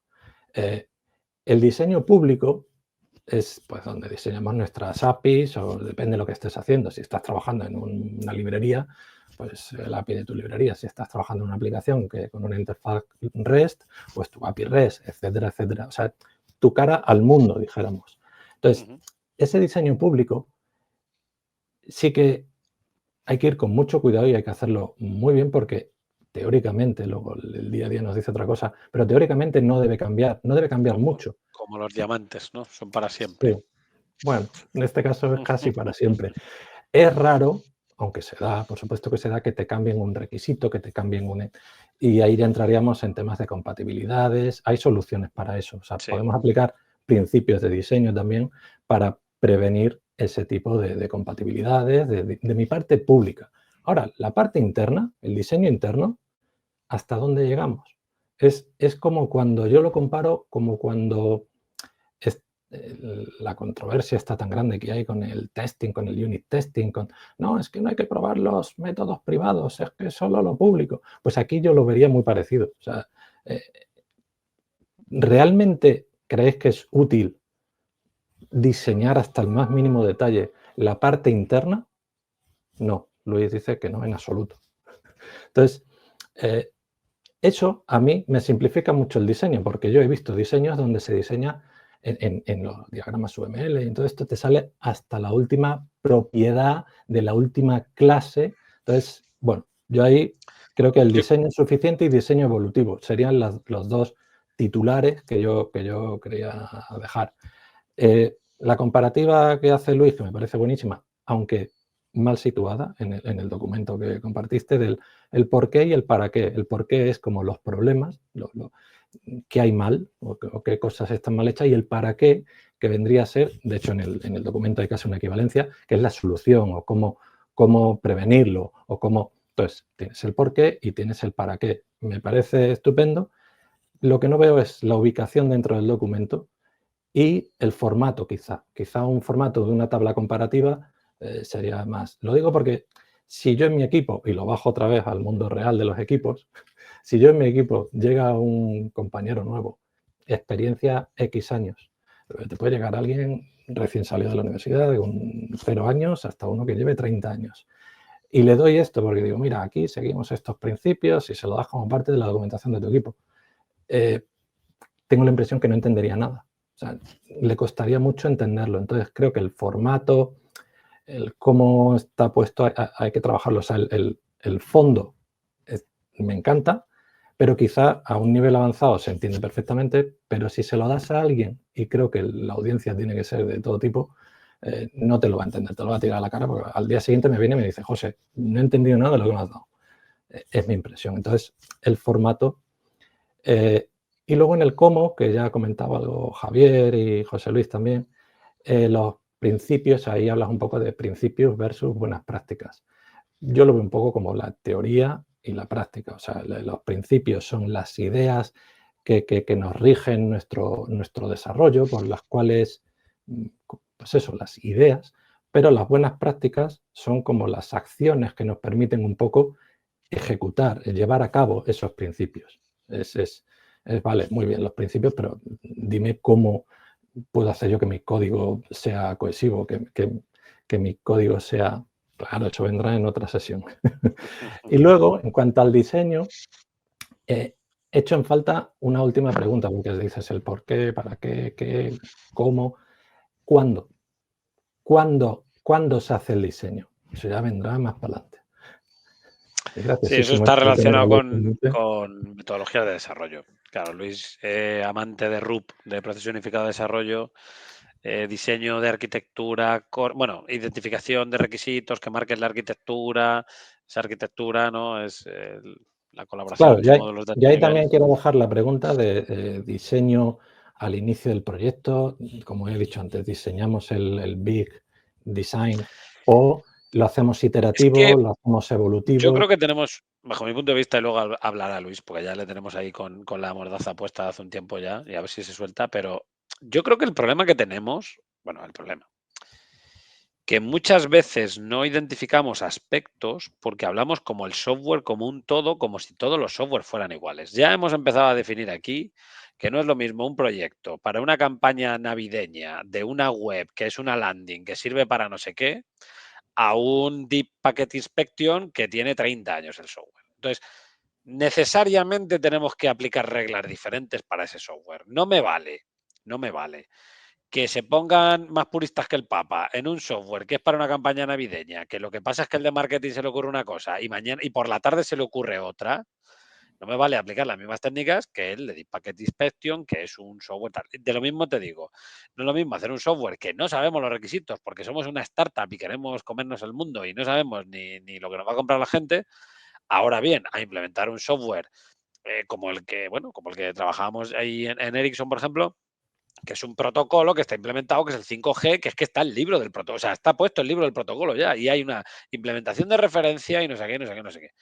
Necesariamente. Entonces, claro, cuando dices tú cuándo o hasta dónde la arquitectura, joder, yo creo que depende también mucho de qué requisitos tenemos, qué longevidad esperada tiene ese software y también digo una cosa, que muchas veces creo que no se habla lo suficiente, o al menos yo no lo veo en las discusiones, el tamaño del equipo, que es lo mismo que hablar del tamaño del código. Si somos 4 amigos, yo me he encontrado con gente diciendo, yo quiero hacer una arquitectura de microservicios de tal y cual, somos 3. Digo, ¿sois 3? ¿Y para qué quieres hacer una arquitectura de microservicios? Si sois 3, coño, lo que tienes que hacer es modularizar bien, un modulito, ¿no? Que es como se ha puesto de moda ahora. Ahora, somos 1000 en la empresa. Coño, pues entonces hay que hacer contextos de despliegue independiente, porque sois muchos y eso obviamente lleva aparejado un software muy grande, porque si sois muchos es porque vais a hacer mucho software. Si no, vais a acabar despedidos todos el día de mañana. Entonces, quizás... Bueno, si sois muchos es porque ya tu software es suficientemente grande para haber tenido que contratar esa cantidad de gente. Si no, es que has cometido un error. O sea, ninguna empresa comienza con 1000 programadores de entrada. Vas creciendo conforme tu producto va creciendo. Entonces, y se aplican técnicas diferentes. Por supuesto. Y a la vez tu diseño ha ido creciendo y se ha convertido en algo diferente. Entonces, bueno, eso en cuanto a la primera parte. Y luego, si me permitís rápidamente, en cuanto a la segunda parte, la de principios, yo aplico un poco lo que he dicho antes en cuanto al formato, a que si se lo doy a uno nuevo en mi equipo que llega mañana, si lo va a entender, si a partir de la semana que viene él estará en el mismo tren que nosotros. Creo que no. Entonces, aplicando el principio de uniformidad, yo uniformizaría, o uniformaría, bueno, como Sí, sea, uniformizaría el formato. O sea, yo pondría para cada principio, que estoy de acuerdo con los 15, me falta alguno, o sea, aquí aplicaría eso de son todos los que están, pero no están todos los que son. A mí me falta alguno, que ahora doy 3 ejemplillos de alguno que me falta, de cada bloque, porque yo veo como bloques, categorías, las 3 que decía Javier, las 3 puntas del triángulo, lo veo como 3 categorías o 3 grupos. Y el formato, yo he empezado a trabajar en un formato en base a tu documento, Luis, donde pues, simplemente nombre, definición, el problema que intenta solucionar, la solución, pero esto acompañado, sí, aquí por ejemplo, o sea, yo se lo doy esto a uno nuevo del equipo y me lo tira a la cara. Entonces, lo acompañaría también en este formato de un ejemplo real, lo típico que está ahora tan de moda que vemos en todos lados, el aspa roja y el check verde, de así, no, así. Pues acompañarlo cada principio de un ejemplo real de código, o sea, no tenemos que huir del código, porque al final el diseño se refleja en un código. Entonces, nombre, definición, problema con el ejemplo que refleja ese problema, pues yo qué sé, el primero, unicidad. Pues tenemos en 7 sitios hecho lo mismo, o la misma variable con un número que si la tengo que cambiar, la tengo que cambiar en 70 sitios el valor de pi. Pues me creo una constante, etcétera, etcétera, ese tipo de cosas. Pues ese ejemplo. Y luego la solución, ¿cómo solucionamos este problema que tenía? Y ahí ya ponemos el del check verde.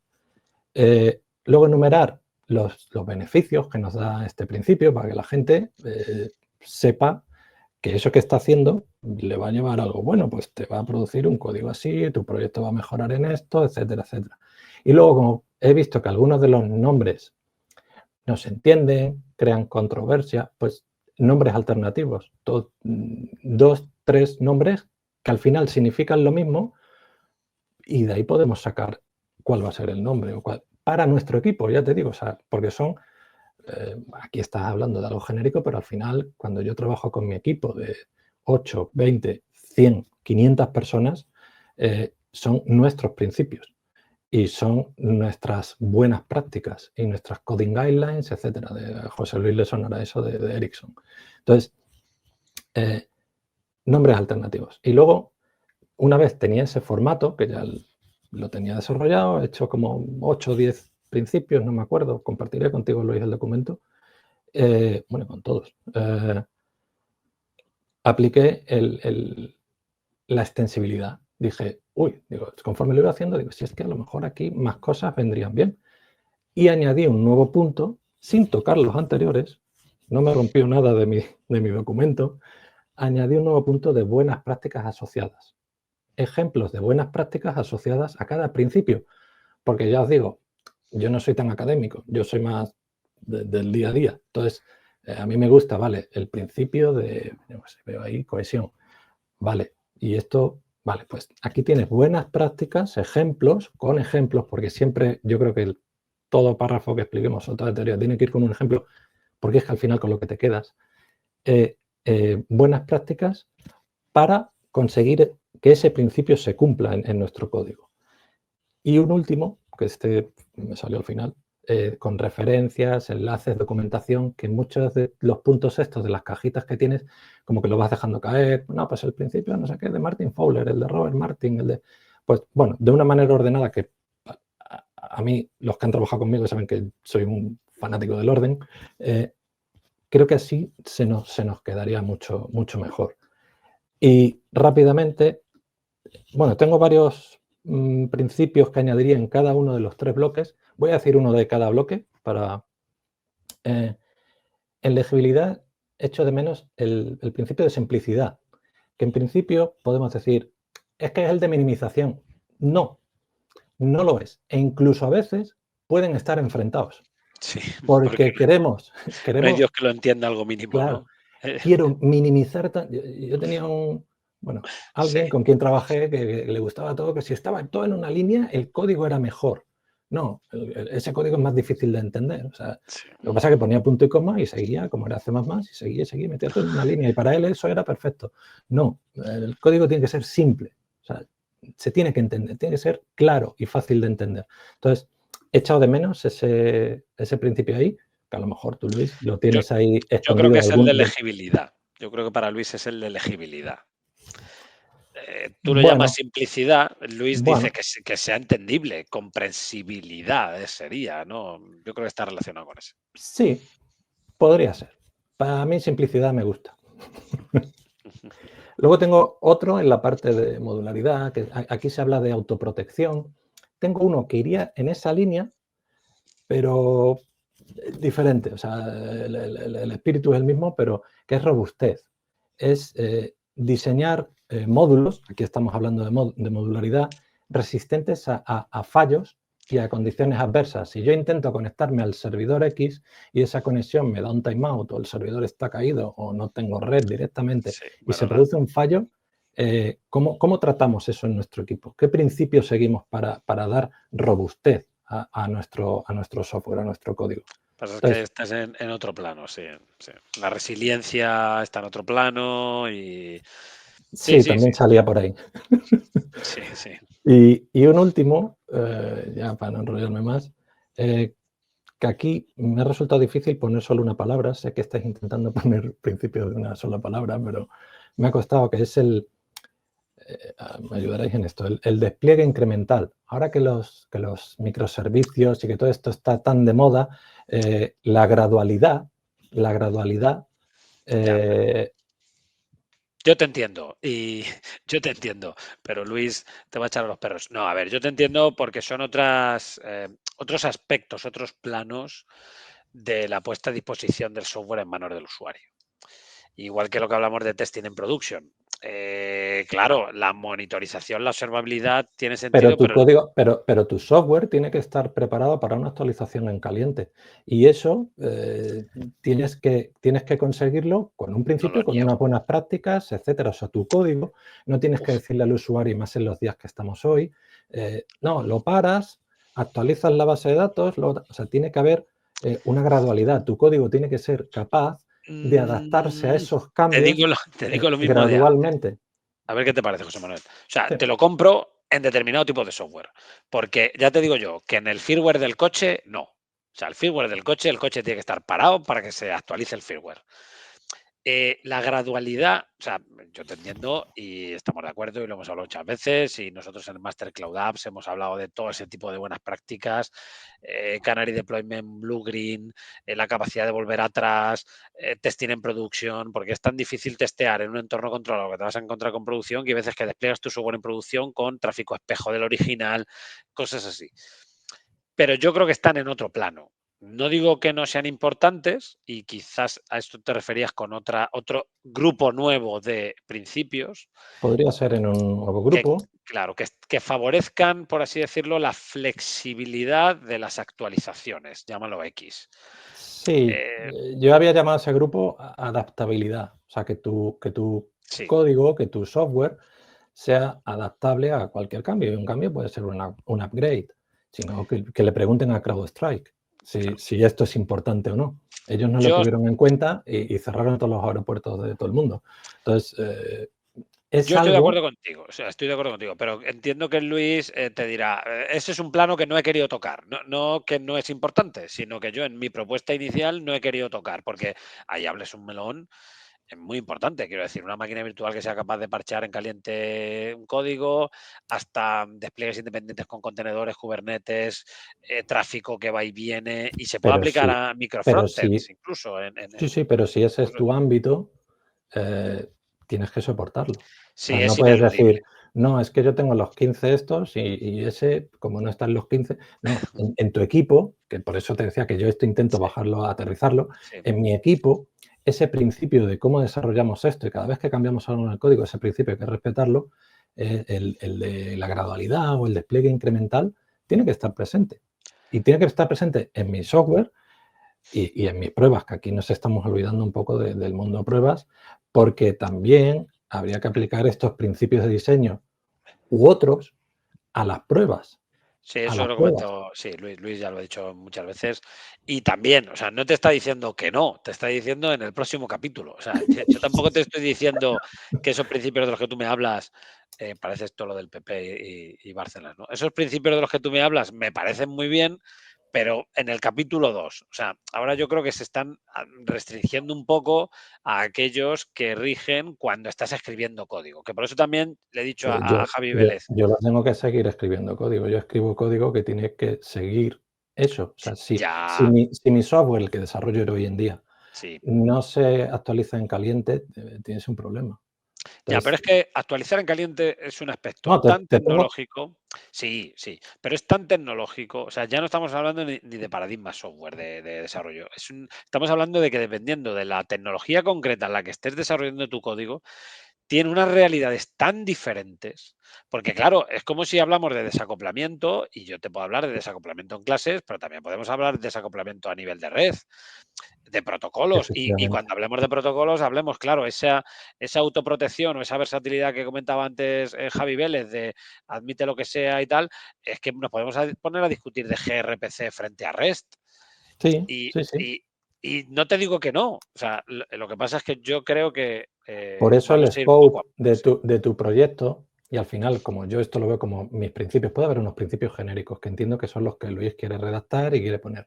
Pero luego tú eso te lo tienes que llevar a tu proyecto, al que tú estás trabajando, y decir, vale, estos son estupendos, me encantan, pero yo voy a añadir estos 3, estos 4, porque en mi ámbito estos son muy importantes, porque sin esto no podemos salir a mercado, no podemos salir a cliente. Sí, yo creo que hay algunos importantes. Estoy de acuerdo contigo. Eso, capítulo 2. Bueno, llegaremos.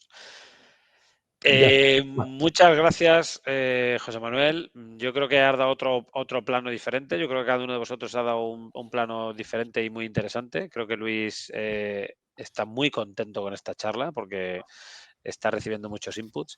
Y ahora os pido que salgáis todos y Luis habla de una puñetera vez, porque es que me tienes a mí aquí pensando en cómo tú piensas y a lo mejor te desdices de todo. Así que José Luis está por ahí desaparecido, ahora volverá. Bueno, Luis, ¿qué opinas? Cuéntanos. Estamos un poco fuera de tiempo, pero creo que merece la pena. Así que, aunque estemos un ratito más, total.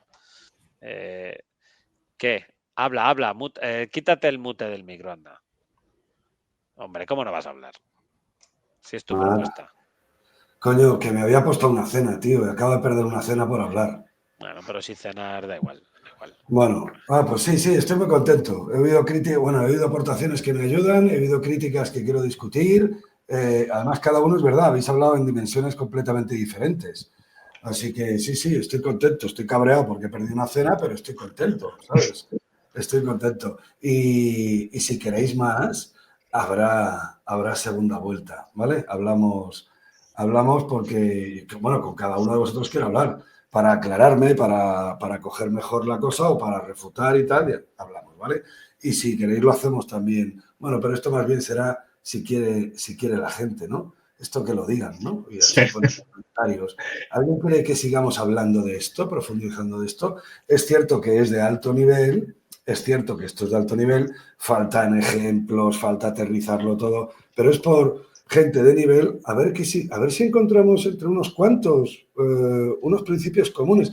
Y no quiero empezar a contestar a todos. Del software en general, no de un proyecto particular, y no de pruebas, y no del proceso de cómo... No, unos principios que digamos, esto es un buen software y que lo compartamos todos. Y yo, bueno, estamos en proceso. Así que yo estoy muy agradecido, os lo digo en serio. Me ayuda y no creo que recuerde referenciaros cuando esto... No, es que alguien ha dicho algo de un libro o algo así y me he estremecido. Yo no escribo un libro ni muerto ya.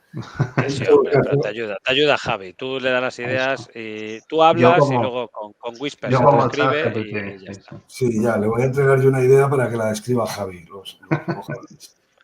Mira, comentan por aquí que sí les parece muy interesante una charla, pero más aterrizando, más ya concretando, que yo creo que está muy bien. Yo creo que se puede modelar con una conversación en privado. Eso tiene un trabajo, la hostia, ¿eh? Es que eso que reclama José Manuel requiere trabajo y estoy en ello y lo quiero hacer y así va a ser. De hecho, el curso que vamos a dar en Codibus, esto de software mantenible, va a tener una documentación inicial de todo esto, o sea, ya va arrancado. Es que yo creo que es la clave, Luis. O sea, sí, pero no lo tengo preparado, no lo tengo para enseñar. Que se me entienda bien, o sea, Sí. Si solo nos quedamos en el plano teórico, esto hay que aterrizarlo. Por eso lo de los ejemplos, claro, sí. entiendo que está en construcción, pero hay que dar ejemplos, hay que decir, oye, esto que ves aquí de unicidad, es que en el código, en tu código que tú trabajas todos los días, es esto. Es esto, sí, así. José Manuel, eso no será aquí, será en vídeos de clase, no en charlas. Las charlas son charlateando entre gente que... Pero yo tenía que decirlo. Excusas de mal pagador, Luis, porque has querido hacer un marco genérico y estas son las consecuencias. No, pero en serio, porque me interesa comentar una cosa que ha dicho José Manuel, muy interesante.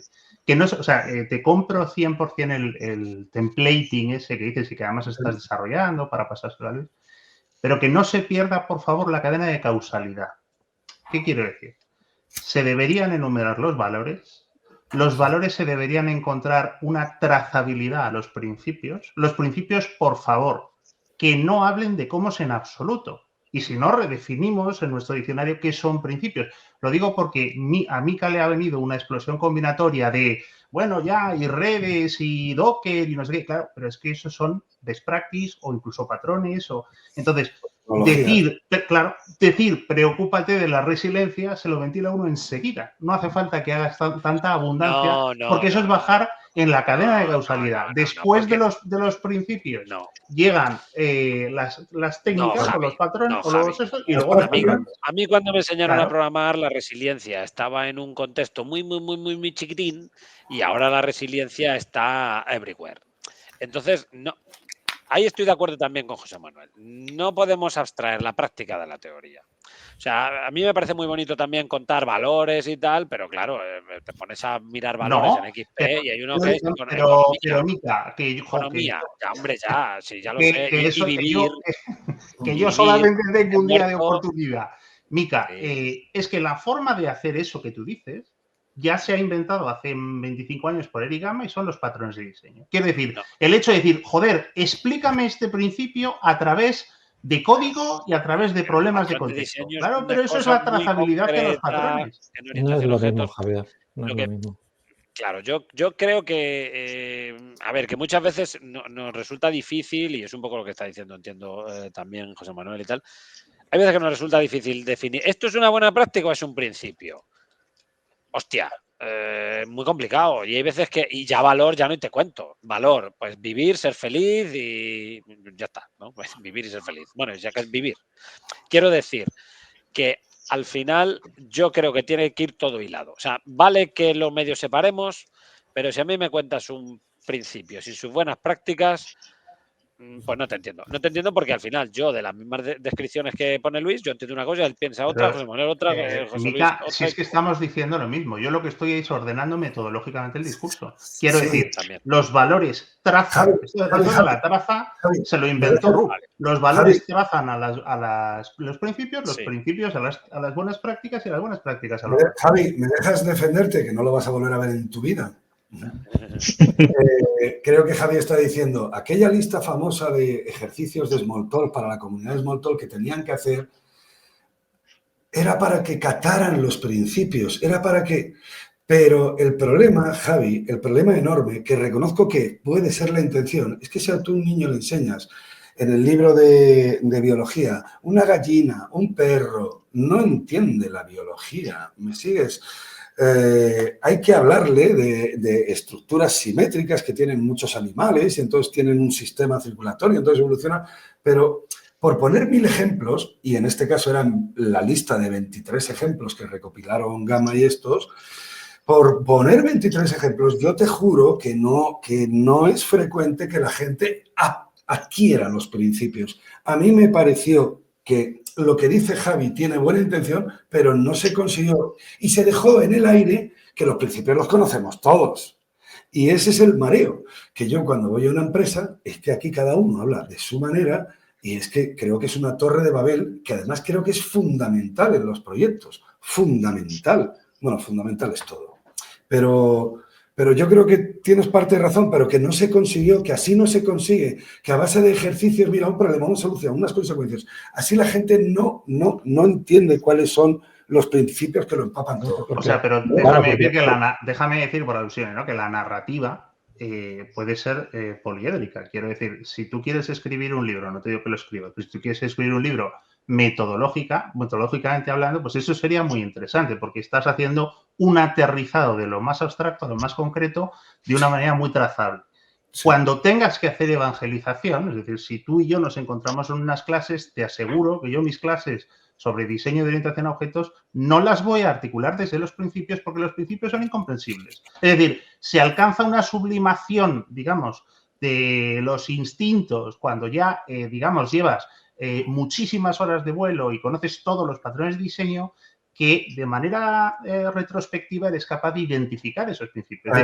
Cojones, es que claro, el principio de reutilización o el principio de bajo acoplamiento ahora lo sé relacionar con aquello que me enseñaron de manera aislada, que era este patrón, este patrón, este patrón, ¿no? Es decir, que es que las arquitecturas de eventos eran desacoplamiento en estado puro.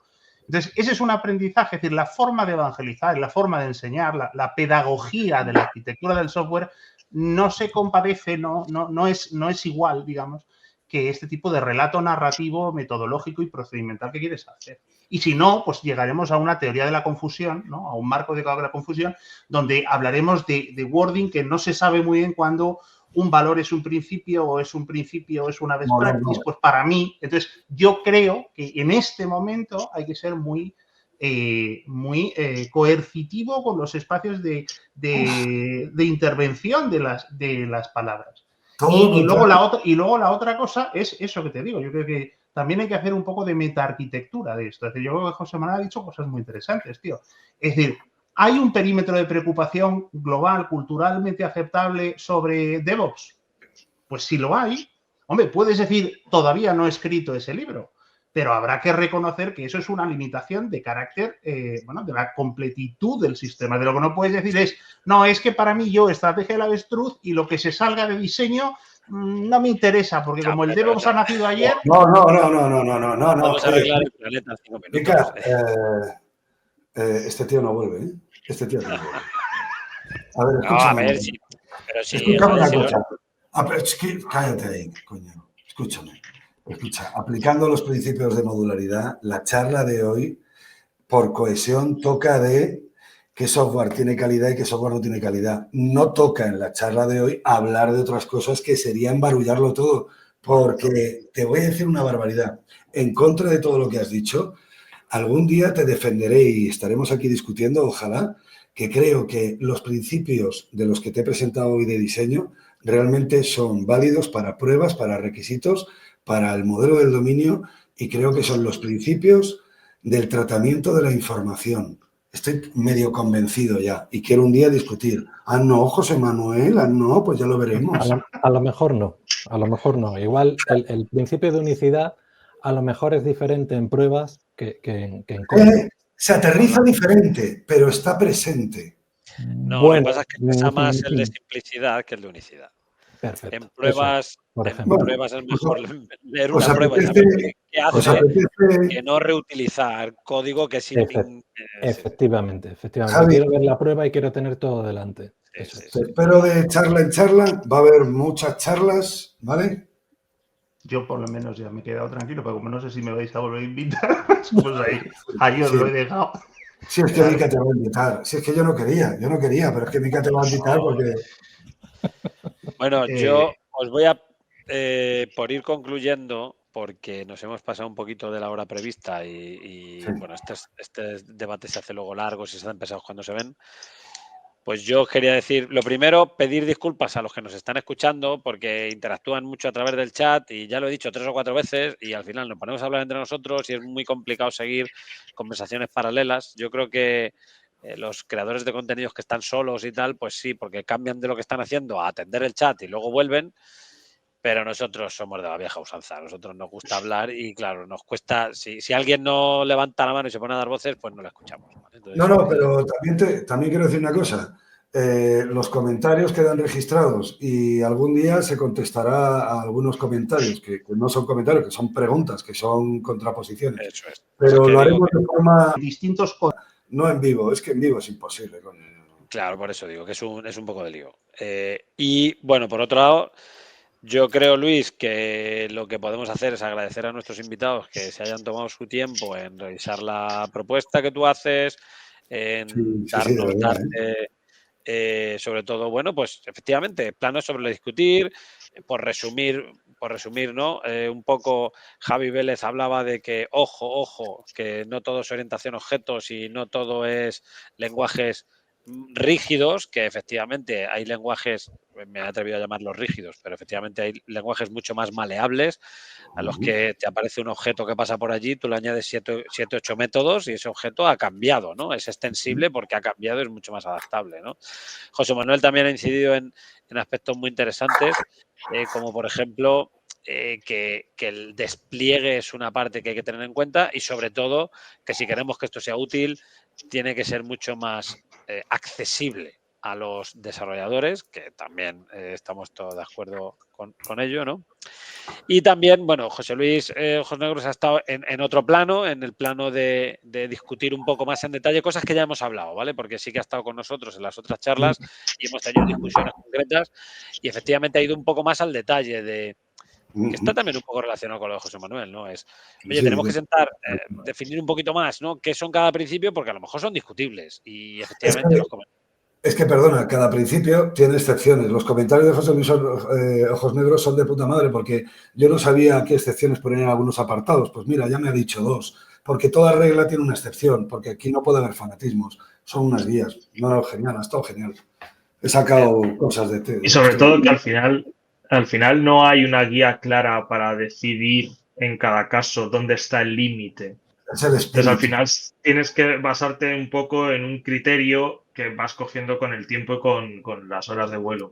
Pero esto es cuando como creo que todos sabemos. Pero esto es cuando nuestros padres nos decían tienes que ser respetuoso. Y tú decías, ¿qué sí, claro. estás contando? Es que no sé a qué te refieres. Y entonces luego con el tiempo te lo repetían, y entonces pero la teoría te la daban desde el principio, Javier. Sí. Desde el principio te daban la teoría. Ahí está. Luis, yo nunca he necesitado principios porque yo el software lo hago de calidad, de base. O sea, Ay. Por eso duele, porque ilumina. Oye, mis últimos 3 peniques, que esto está ya conclusivo. Solo tres ideas claras. 1, por favor, no perder la cadena de causalidad. Para mí es muy importante desde los valores hasta los patrones. 2, el marco cultural. Es súper importante. Es decir, aquí hacer una universalidad es muy atractivo. Creo que Luis lo ha conseguido. Después de muchos meses, porque yo he venido trabajando con él hace bastantes meses y creo que tiene un currazo hecho. No quieras, hablamos si quieres en privado del tema porque me parece súper apasionante. Y 3, y termino, por favor, los principios siempre van de arquitectura y nunca de código. Y eso, bueno, puede ser abrir un melonar para otro tiempo, pero para mí es muy importante eso, quiero decir, y habrá que dar una definición. Pero yo creo que no todo el mundo está de acuerdo contigo. Y que no. Viene a provocar, es que es ágil, yo creo que es ágil. Qué a gusto me he quedado. Ágil que no agilista. Bueno, yo creo que, y ya por terminar, yo creo que tenéis que tener una charla con Luis a solas, ¿vale? Porque los comentarios que habéis hecho son muy pertinentes, pero yo creo que merece la pena aterrizarlos un poquito. Y luego ya Luis hace fusión, hace costelera y viene con una propuesta 2.0 un poquito más elaborada. Y si queréis tenemos otro día otra charla y ya vamos, digo 1 o 2 o 3 y yo me uno tal y cual, pero por ir confluyendo, ¿no? Yo creo que ha estado muy bien que todos estemos aquí. Hay un tío que dice, muy buen debate, pero da la sensación de que ha estado muy pactado. Joder. Pacto cero. Ha estado cero pactado. Yo he llegado aquí, no había hablado ni con Luis, ni con José Luis, ni con Javi, ni con José Manuel, ni con nadie. Y al final lo que pasa es que todos estamos en la misma guerra. Tenemos pequeñas discrepancias. Esto es como los partidos políticos. El PSOE y el PP se diferencian solo en un 1%, pero es el 1% que nos cuentan. Bueno, nos despedimos de códigos hasta no, de política no ibas a hablar. Hay que hablar. No habíamos dicho, Luis, que esto era como cuando nos tomamos una cerveza y hablamos de código. Pues ya está. Al final sale todo.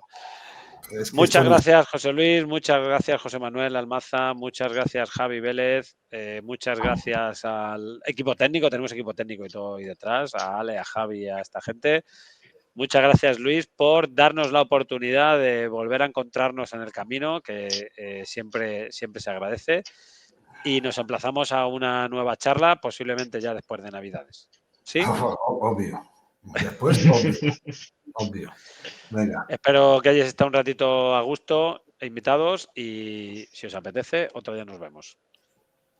Por supuesto. Chao, chao, chao, Venga, chao. chao. Pasarlo Chao, chicos. bien. Bye, bye.